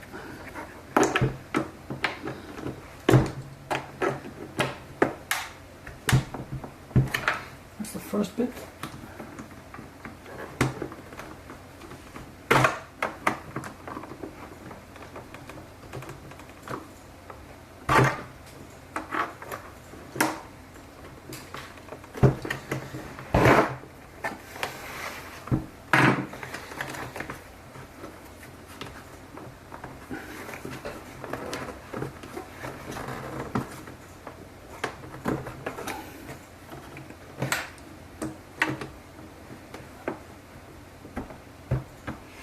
Gotta come up quite a bit to get that in there. Yikes. Yikes. This is the moment where I take off the wheel.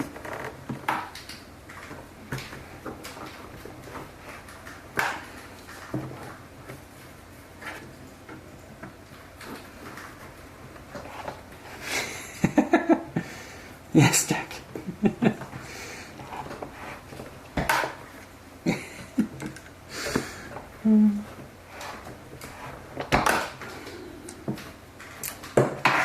It's only a cosmetic thing and it won't affect the functionality in any way.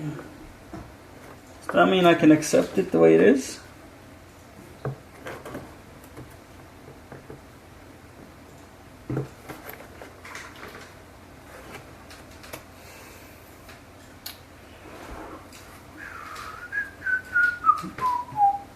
Can you reach the bottom screws from the top?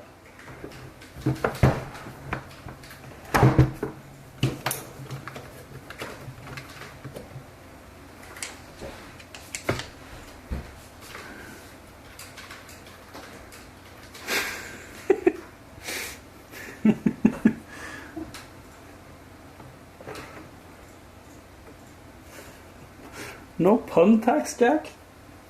You're just letting yourself run free. I accept. Sorry. What do you call someone who cleans a vacuum cleaner? Vacuum cleaner. A vacuum cleaner.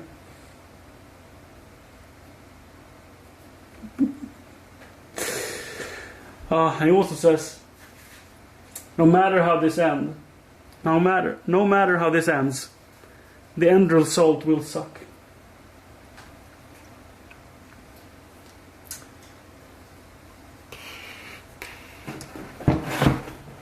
So now I'm thinking I might. How will I get that back in again? Jeez. Oh, this is like trying to find a G-spot, man.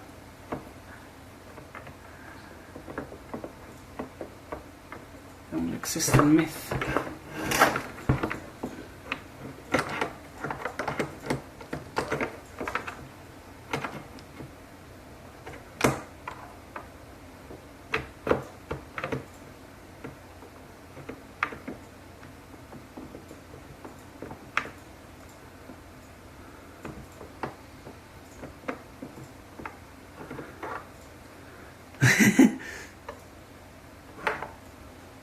Let's try the bottom one first.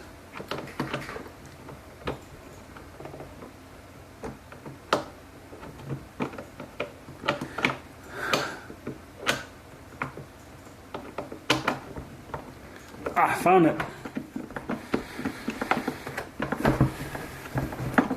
Come here, girl. Give me your secrets.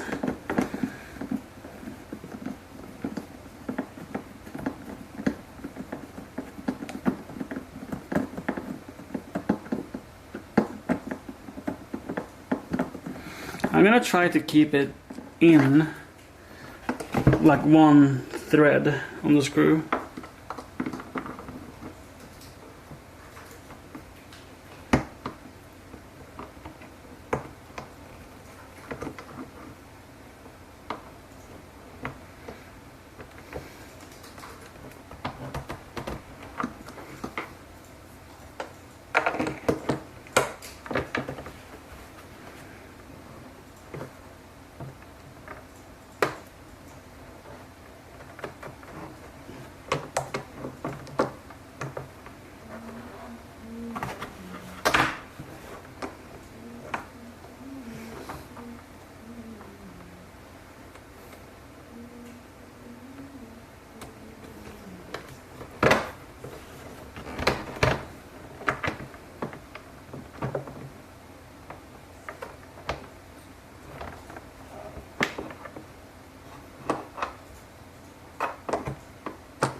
You have? Yes. Would you like to come give your opinion? Okay, so it's really not the top cover that is an issue. It is the whole bottom after all. Okay. Yes. Then you follower. Here's the text. It is long. Read this. Sit down, otherwise you might get confused. Sit down. Sit down. You'll be more comfortable and better to read.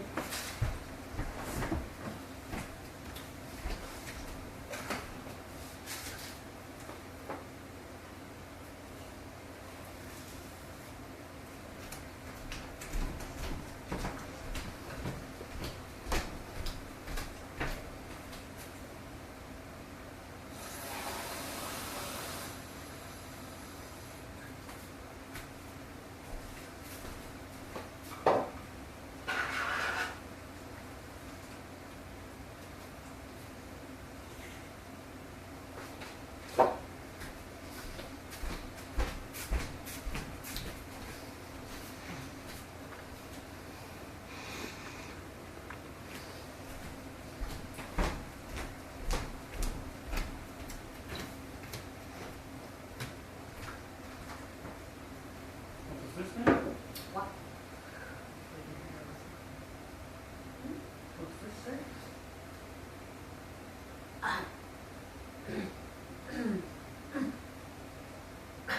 Cough. Ska jag skriva också? So we can see Okej.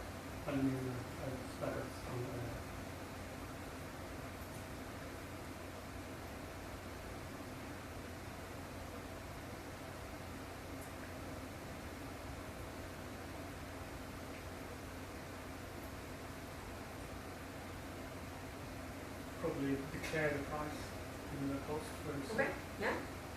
You do that.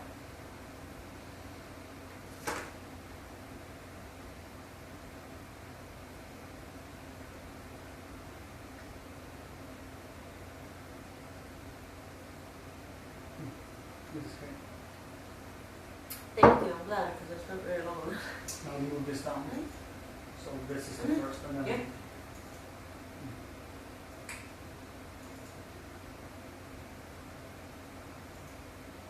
Good. Thank you. We have a last question. What? What?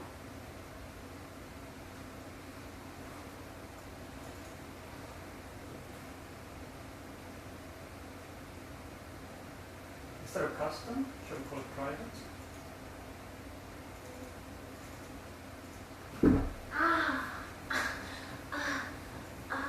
My Achilles tendon. Maybe? I'll think about it.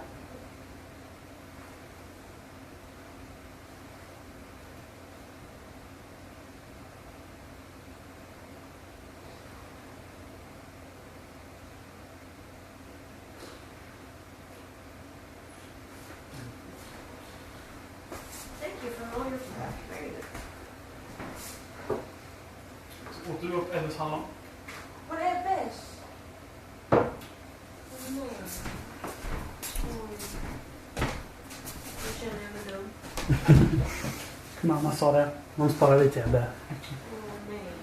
Man fick ju ingen F1. Jag vet, jag hörde inte det. Nej. Nu känner jag mig dum. Okay. It's fine. But he doesn't know. He can't be sad over.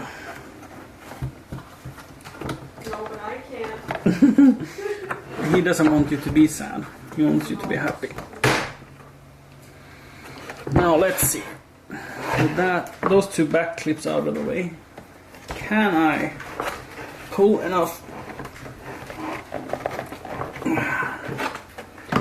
It feels next to impossible. it's not just the screws, it's probably like the clamshell itself holding it down. And there's 4 screws in the front, which I can undo. I'm optimistic about my abilities to fix this. So now I'm undoing the ones inside of the dustpan, or where the dustpan sits. Because there's 2 in the back and 4 in the bag cavity that holds the blue bottom part on.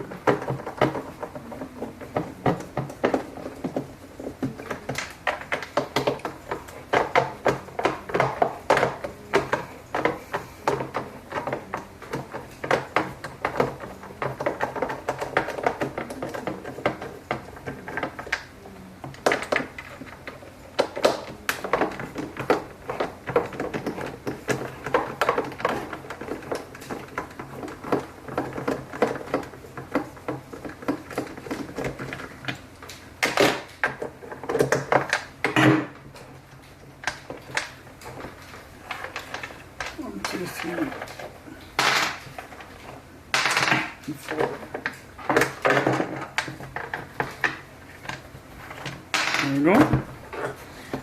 Can we get some purchase here now? We can. But it still feels fairly stuck. But it moves more than before, that's for sure.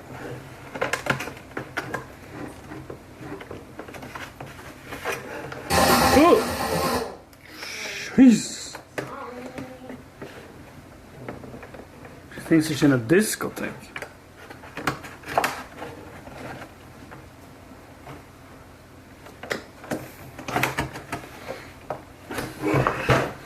Shall I try pulling it off from the front? Well, that was much easier. Like no resistance whatsoever. Now let's see if I can align it when I put it back in. Now it's...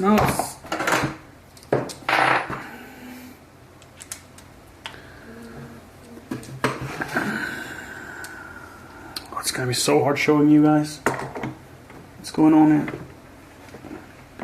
So really, if I push the wheel in, it should come.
Popped out again.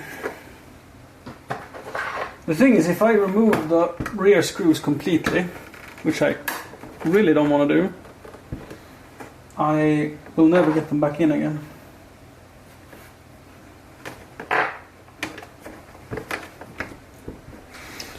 If I go all Hulk on it.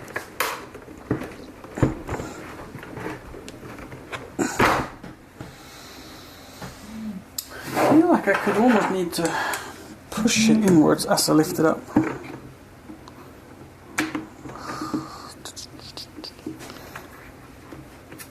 To massage it into place. I really need something that I don't have. Maybe something long and stiff.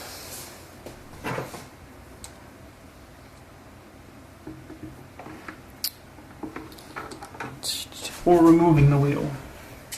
Let's attempt that again. So I really think the wheel comes off by popping the hubcap.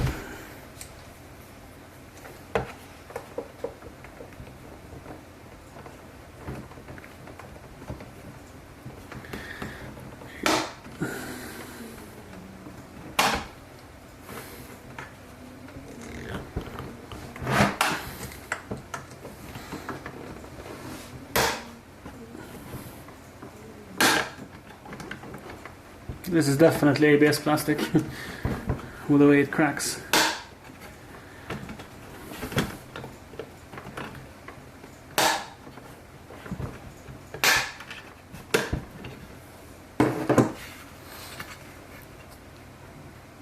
ABS. The wheel itself, well greased, but it looks like it's a T20 even here. Keeping with the theme, right? No, it's riveted, never mind. Yikes. No tools at all. So bending off these rivet washers can be kind of tricky because they can deform a lot. This will definitely lead to the wheel never being as stuck again. It's like it's never come off, so I think it's gonna be fine.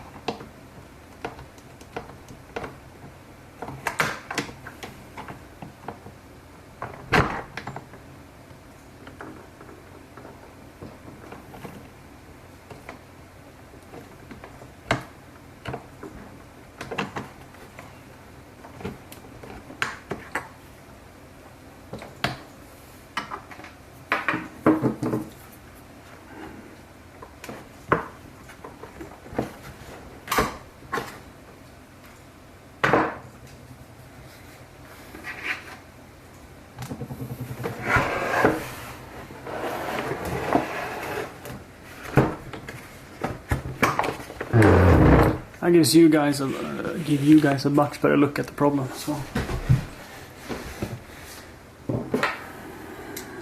this tab is supposed to go into the hole down here, and it goes just on the outside. You have to pull the two different pieces apart in order to fix that. And I'll get it down.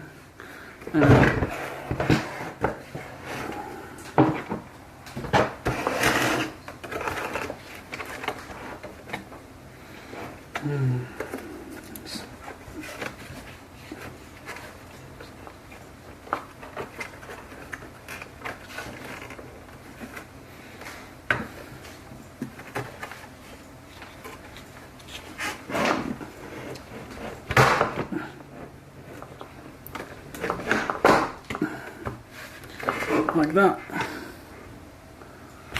Do we get it? Do we get it, chat? So now it's in its place. We can take on put the two clamshell parts together. See that they fit like they're supposed to. And they do.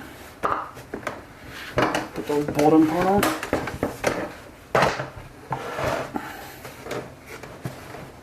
Gently.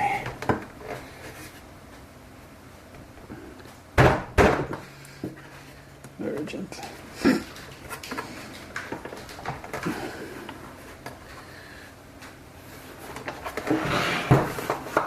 Oh, I see. The front part of it was getting hung up. That's better. And now it just came into place. Let's put back the 4 screws within the dust-bin.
As a parent, the nights truly are blissful. You don't get disturbed. You get to do your own thing. Get so much done. But let me tell you, I'll suffer tomorrow. When he wakes up at 6.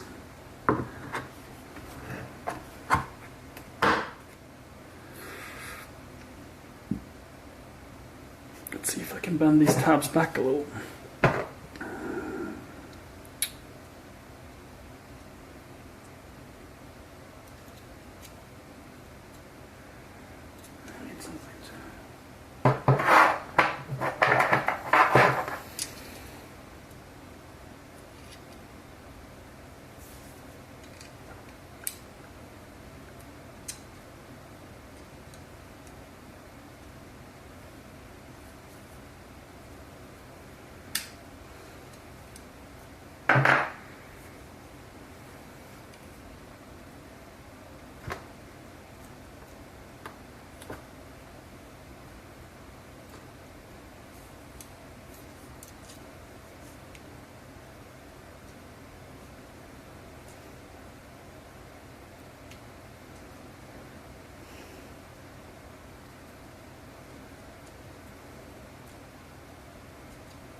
So now I put on the wheel so tight that it rolls quite poorly, so I'll bend it back a little bit.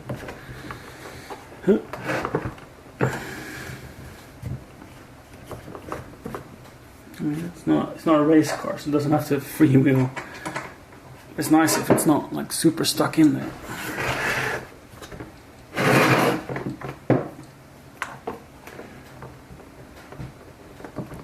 This is true, Doyan. This is very true. Nothing says I won't play some Farm Simulator if Siri approves. Later, it's 3 a.m. Why are you still up, Siri? You're doing some. Sorry? Focus mode. You're doing some fantastic work for sure. Let's see, don't I have a pointed tool here? I have a smaller screwdriver, a thinner one. Because this is a little too thick to get in. Bend it out. I don't want to pierce my fingers. Let's see that.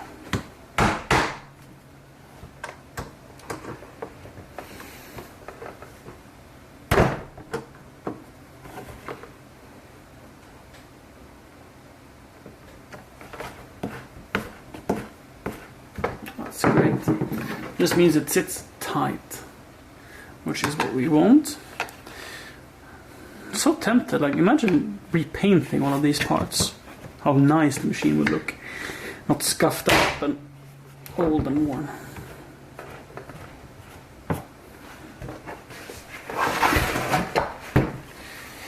There we go. Now see if we can put on the clamshell.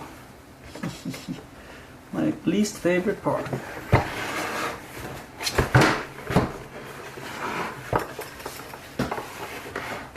Looks good here.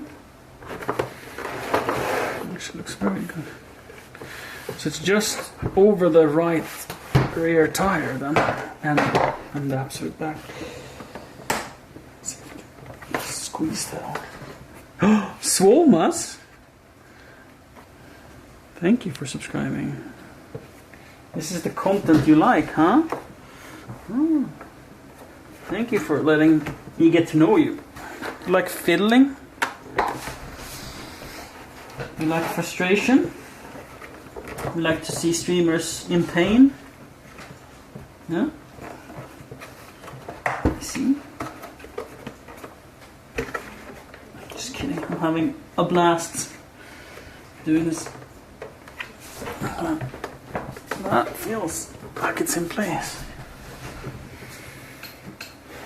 Now here comes probably the hardest thing I've done in all this. Putting the screws back in the bottom of this cavity. Oh, this one was easy. It's the other one I'm worried about. Ventilator. How you doing, buddy? You love building stuff? I absolutely love to tinker with things. So, if you just tuned in, Siri was using this vacuum cleaner this morning, and she looks over at our child. He's 1.5 years old, and he's walking around with a glass of milk, stops by the vacuum cleaner, and he pours it in. He pours it in over the buttons on the top that turns it on and off, and the machine turns off. So no more vacuum cleaning for Siri. Guys, you won't believe this. You know how I fixed this side? Let's finish the story.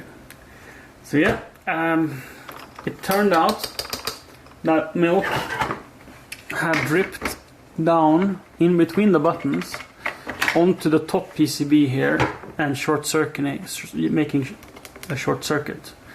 Nothing broke. We have already test run it.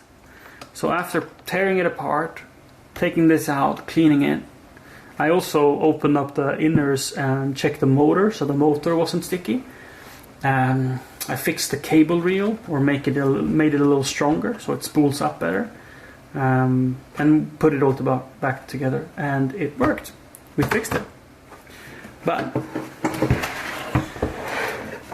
yes, the issue we had on the other side is now an issue on this side.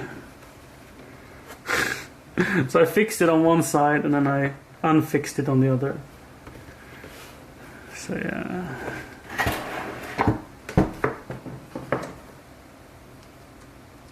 Swomas and ventilator.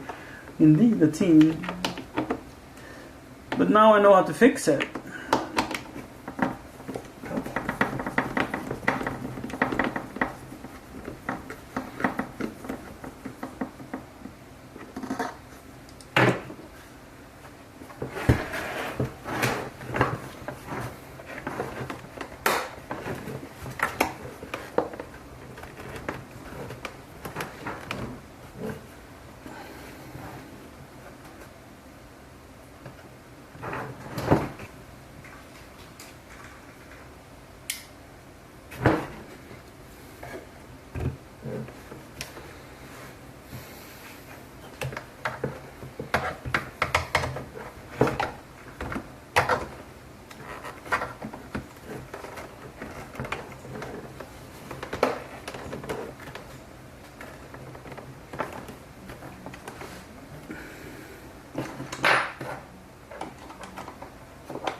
Close.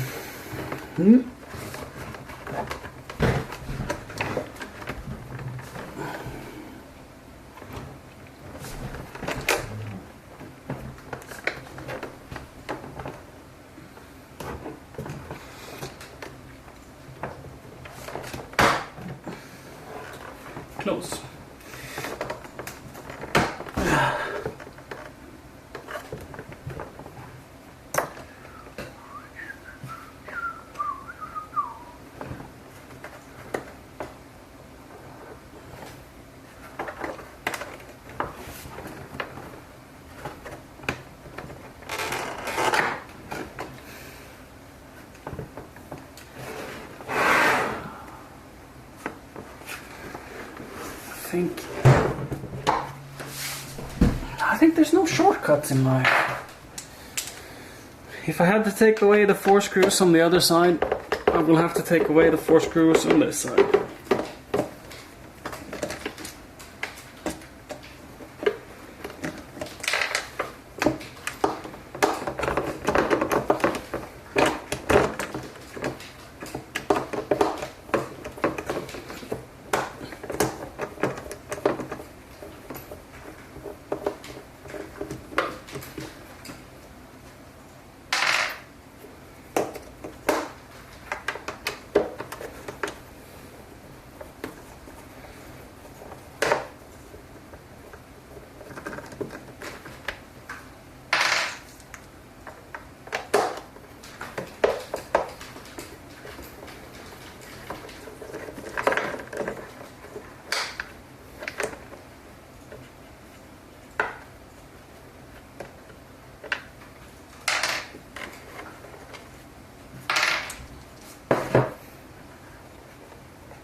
I think I got it.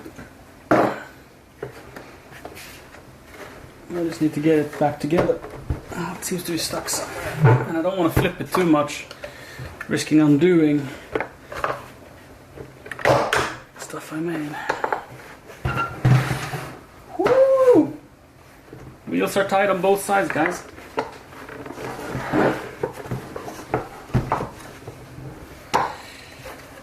Whew.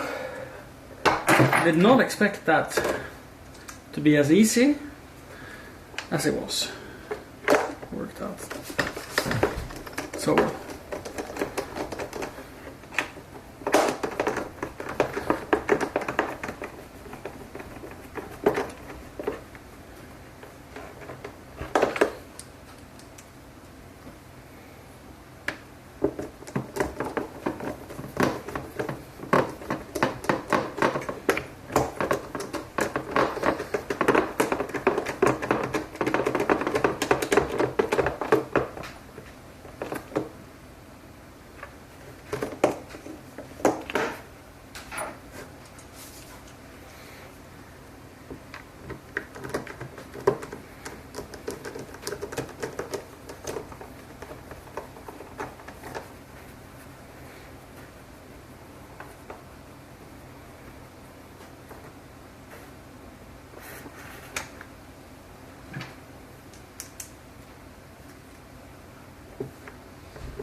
really well.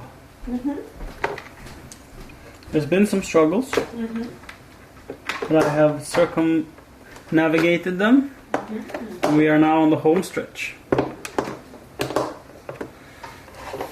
think I only have 6 bolts left, or screws.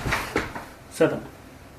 4, 5, 6, 7. Oof! Oof!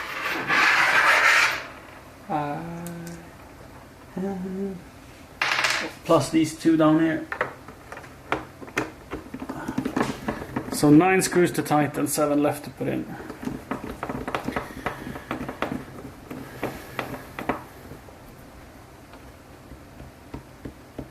Where are these 2 screws? 1, 2, 3, 4, 5, 6. Yes. Maybe. Hopefully I'm right.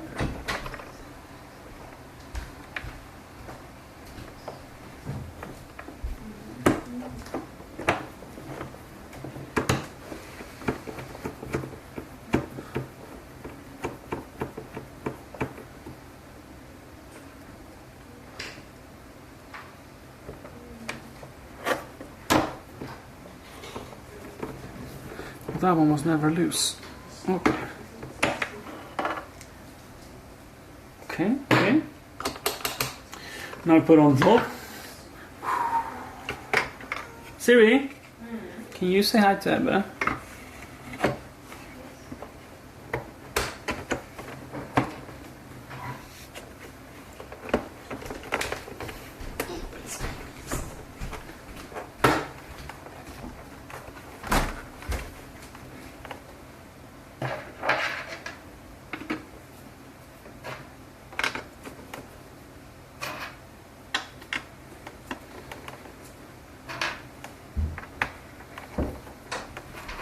He had already fallen back asleep. Hmm. And no, it's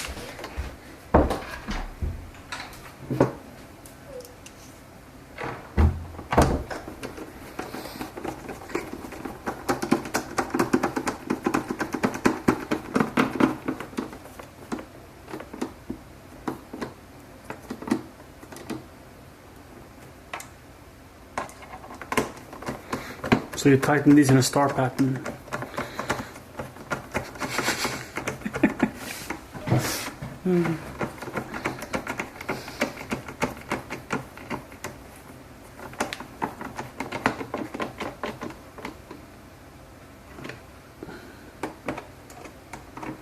I just had to do it because I said it.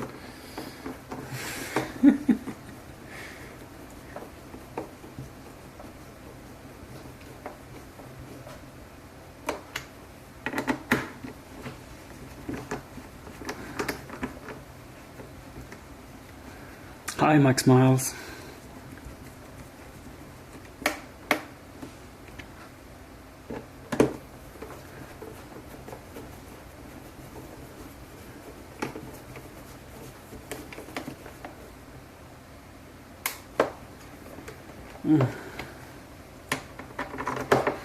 So ABS plastic works like a torque wrench. It cracks when it's tight enough. Nice. Go to the next one.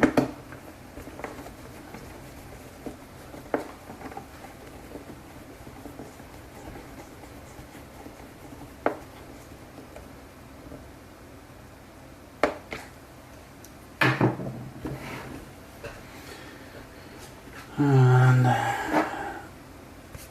now it's time for the filter seal. Which should that have been under? That should have been underneath. You gotta be kidding me. At least we can stick this with the machine.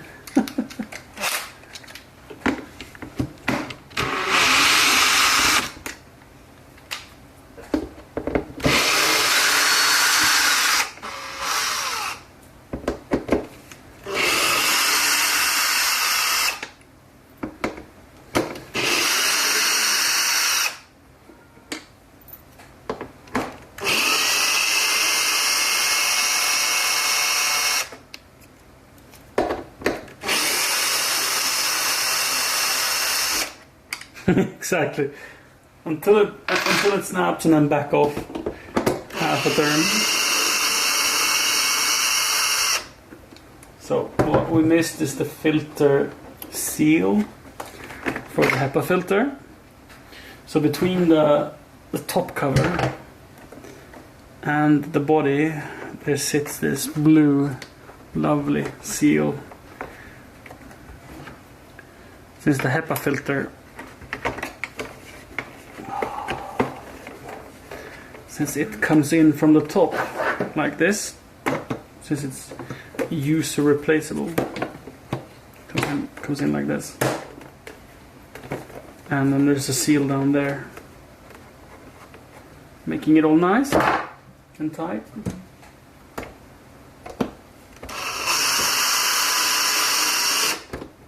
We should probably put this on the plastic mode. Maybe 6 because it's a good number.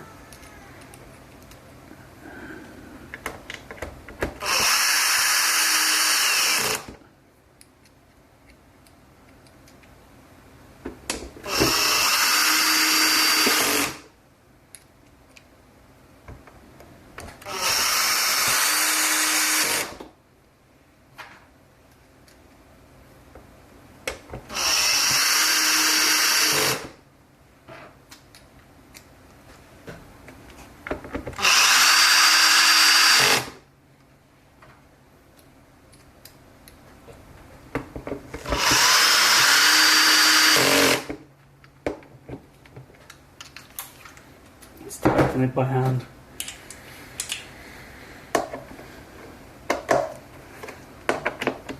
Oh, 6 was great actually.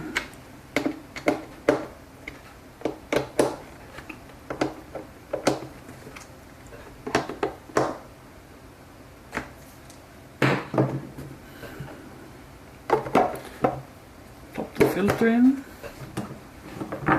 and the foam.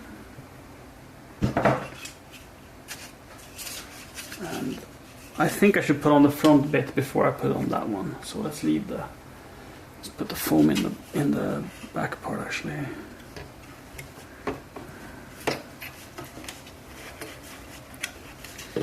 This is like a silencing foam. Does it matter which way? Yeah, it's supposed to go that way. And those are going that way. So let's leave that assembly away for now. And let's turn our attention to the top.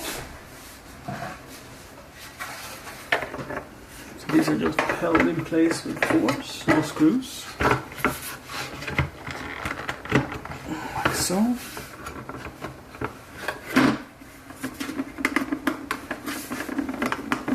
See, so it closes.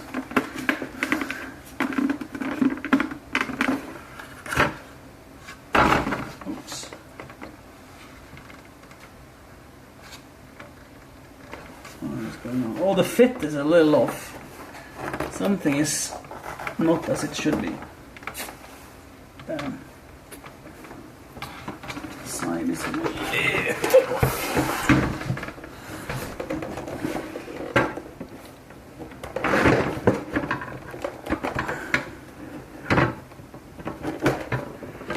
Is it the top cover?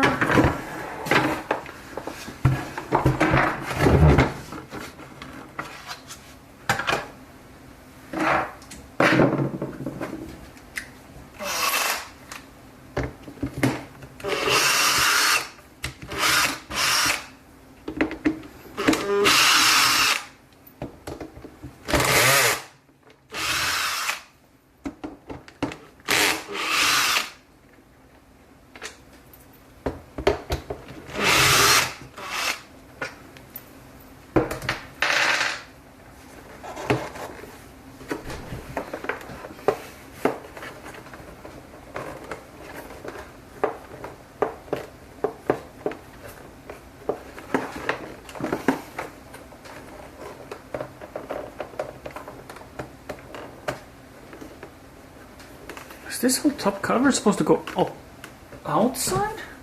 That would explain it.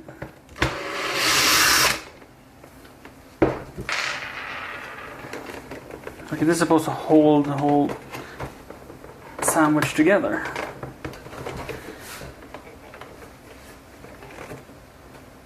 It really doesn't look like it.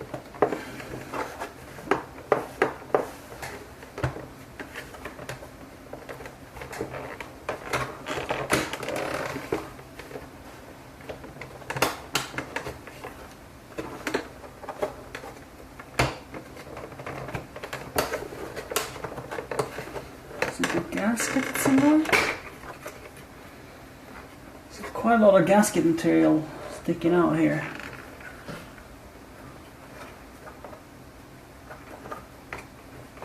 Might make it harder to get it on roll.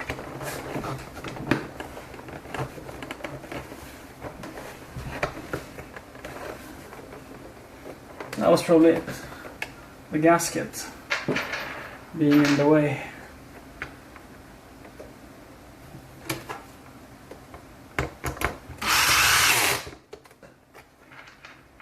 Now it sits like, well, the top lid for the dust bag area did not want to come on. And now it does.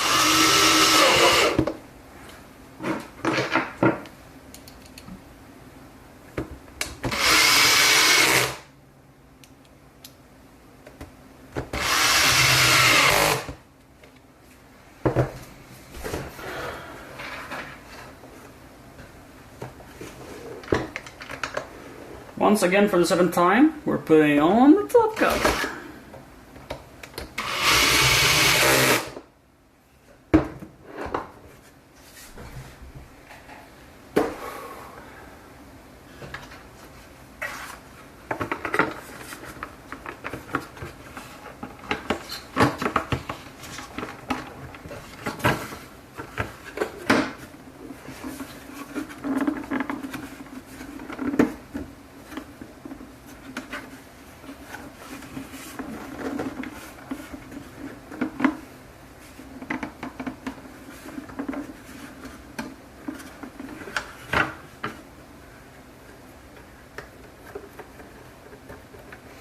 Oh yeah, there's no bag in it. That's why it doesn't want to close. Yes, okay. Then let's put on the cosmetic cover. Should that go in first? Yes. That's so weird. Let's see these put together first.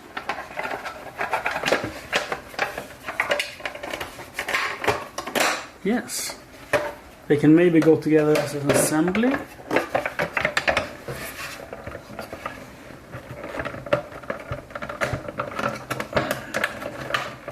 This is ABS, so very ginger, very careful on lifting and bending. That has missed its place.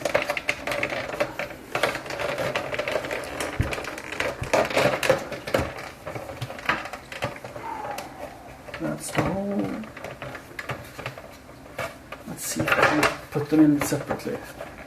I took them off separately, and that was quite easy, I felt.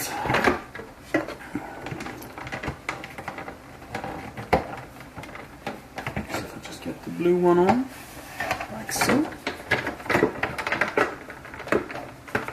Then we try for that.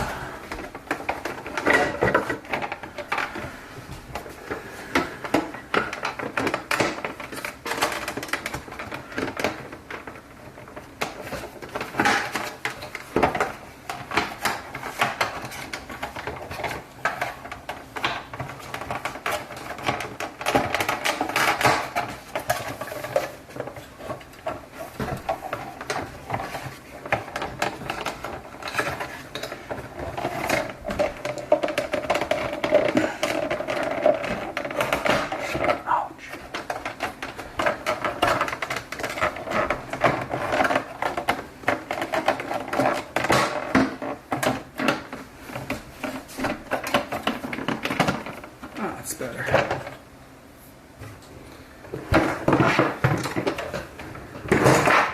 Oops, you.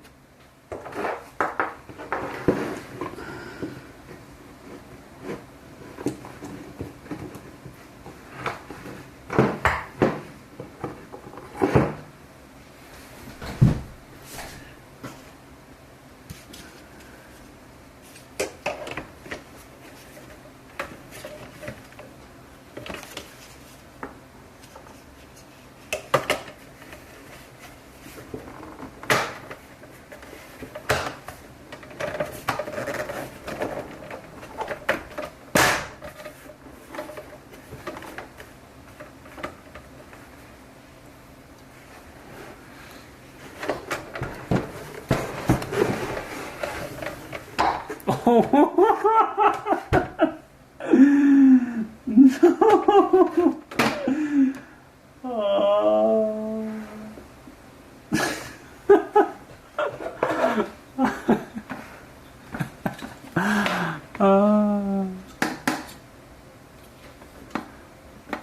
This bit is supposed to sit here, but on the inside.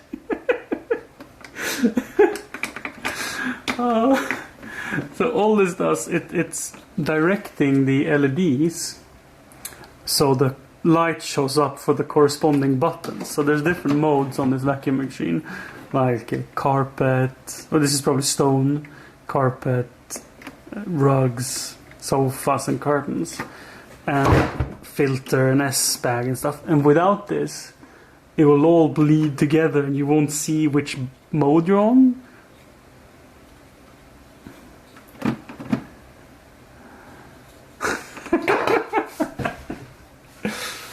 Oh. Exactly, Jack. Yeah. So it involves removing the whole top, which means I have to remove this blue part to get to the top screws. And I need to remove the black part to remove the blue part.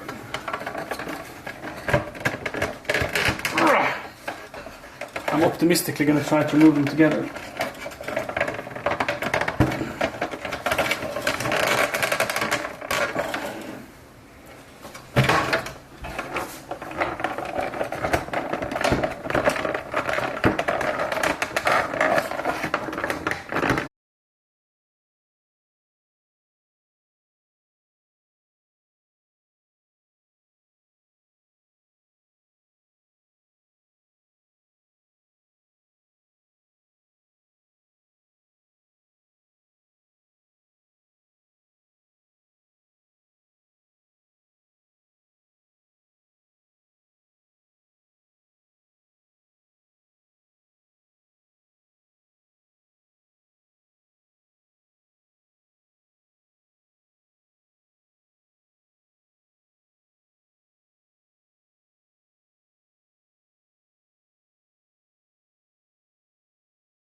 And we're back.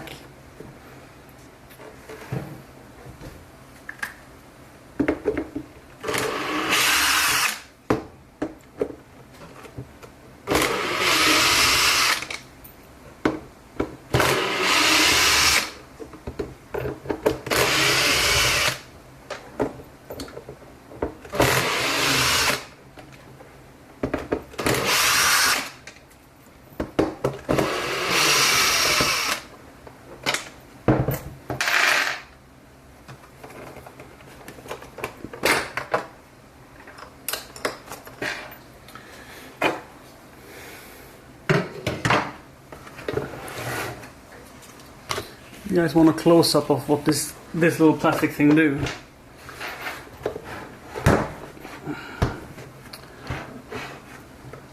So here we have 1, 2, 3, 4, 5, 6, 7 LEDs. The two big ones are red, and they show when the bag is full or when the filter needs replacing. And then there's these 5 power levels from lowest to highest. And so they don't just shine inside this cavern empty space. There is this little plastic piece that goes over the individual LEDs, directing and blocking the light, so you'll only see one at a time. And then it even sticks into the PCB. Let's turn it on and show the difference.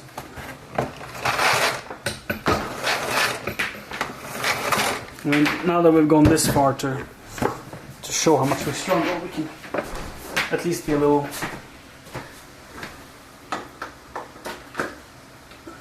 We can explore a little, right?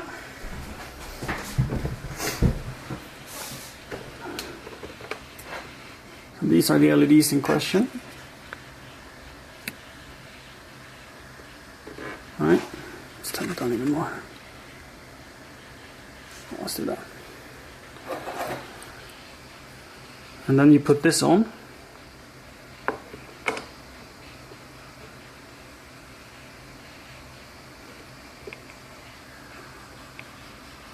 Versus off. So if you put the top back first without this,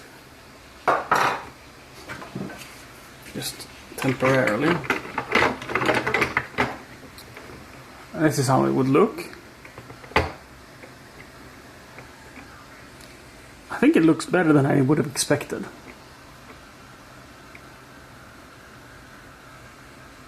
Like, you could probably still make out which setting you're on, even though it sort of bleeds over to the other one.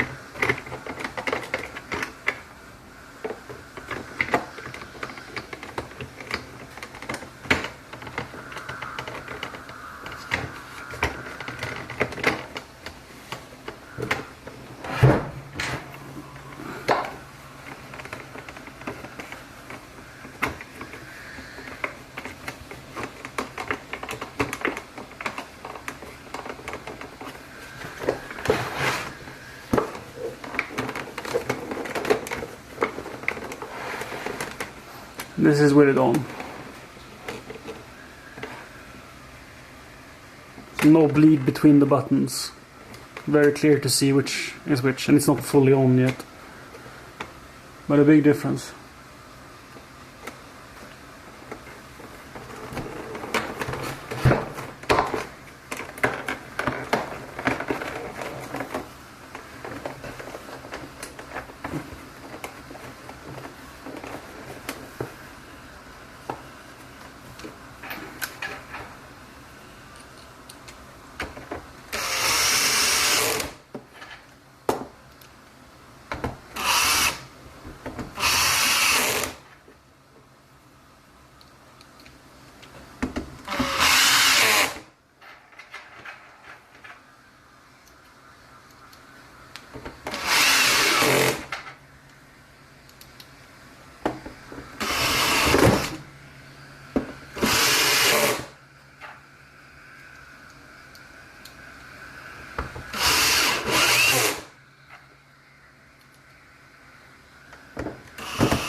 There we go. Clearly one segment at a time. Worth it. Worth the pulling apart.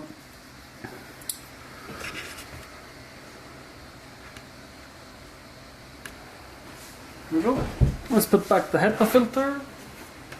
And how was it? Did I need to put the back cover on first or the other way around? No, I can't have, yeah, because the back cover, these are the sort of pointy bits that holds the front cover, and the back cover goes over that, so I need to put it on the front first. I'll leave it plugged in so we can make sure it runs as soon as we've gotten these two on. So let's start with the blue, and then finagle this one in.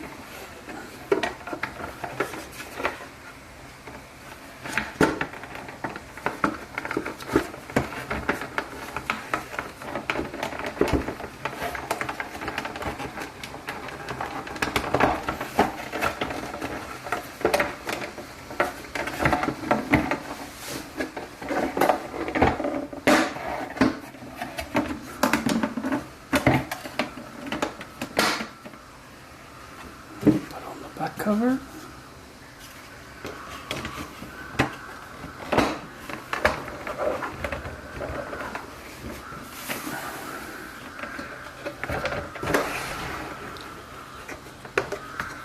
The engine filter.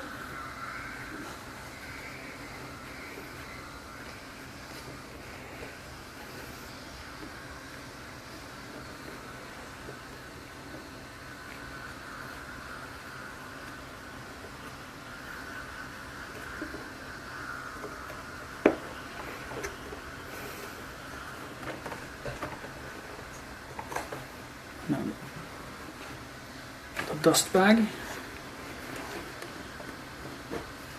So this orange lever is what makes it so you can't close it.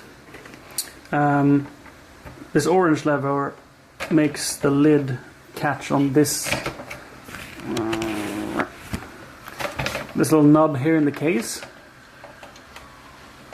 and it stops from going down. Like you see how this orange nub is in a horizontal position now to catch the nub, and when you put in the filter or the bag, you see from horizontal to angled, and this orange thing here, and that way you can't run the machine without a bag.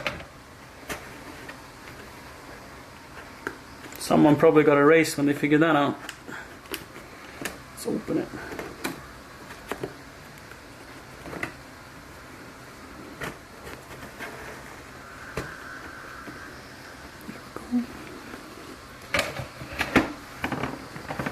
See if it closes. It does. Let's go and get the hose.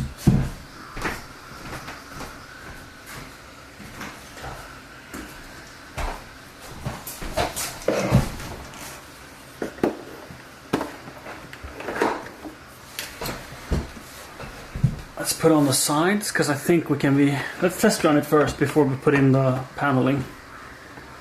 Contact.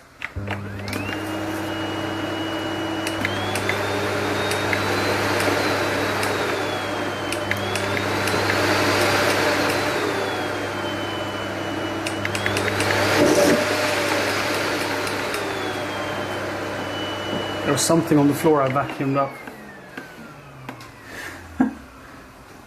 Lovely. It works.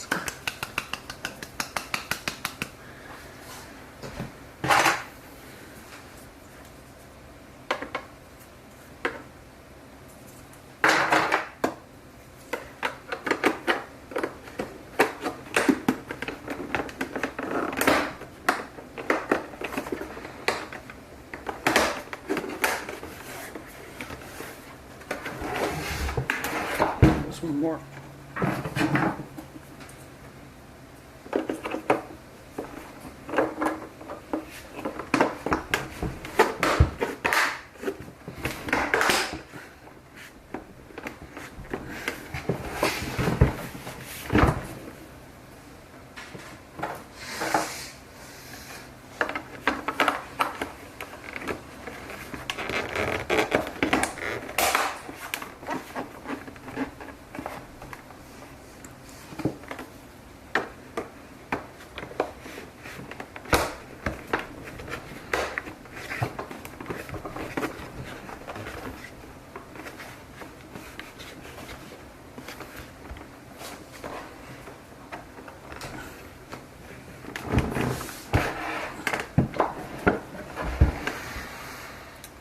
There we have it.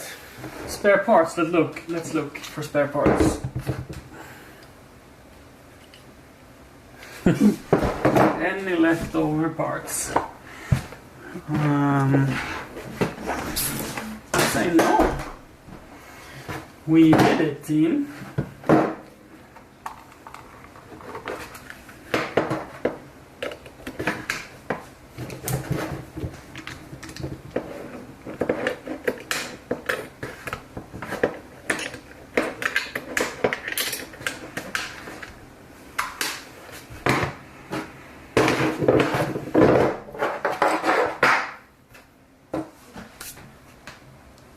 Clap, clap. Shall we do a test run? Shall we see if it sucks?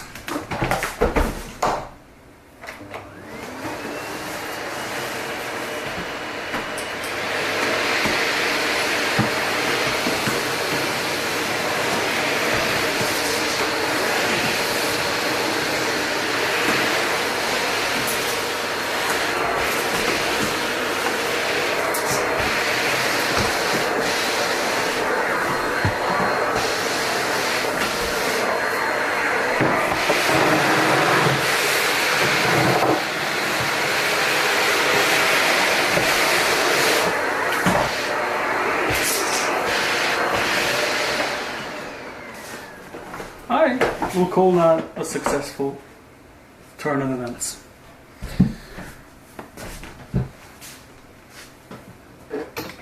Thank you for being here, entertaining me, fixing the vacuum cleaner. It's been fantastic having you here. And I'm going to be honest and say it. If you guys enjoy this, I would love to do tinkering, fixing, and building streams all the time. Not just, I mean, gaming is good and all, but when I have my garage set up, building stuff is what I want to do. Create stuff and fixing stuff that doesn't work. And if you guys enjoy that, I'm happy to provide the content. So we'll see what's in store in the future.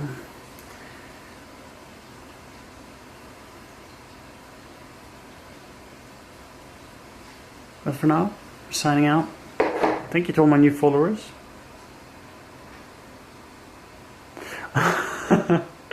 And thank you to Swolmus for subscribing. Complainer, what a fantastic nickname. Doyan says that he don't want it to be in the middle of the night. Yeah, that would be the best. If it was not in the middle of the night, always. It probably will be mostly day streams, to be honest. Between 9, 10 a.m. and maybe 2 p.m. Because Ebbe will be in preschool those hours. So yeah, looking forward to that. Have a good time, everyone. And good night.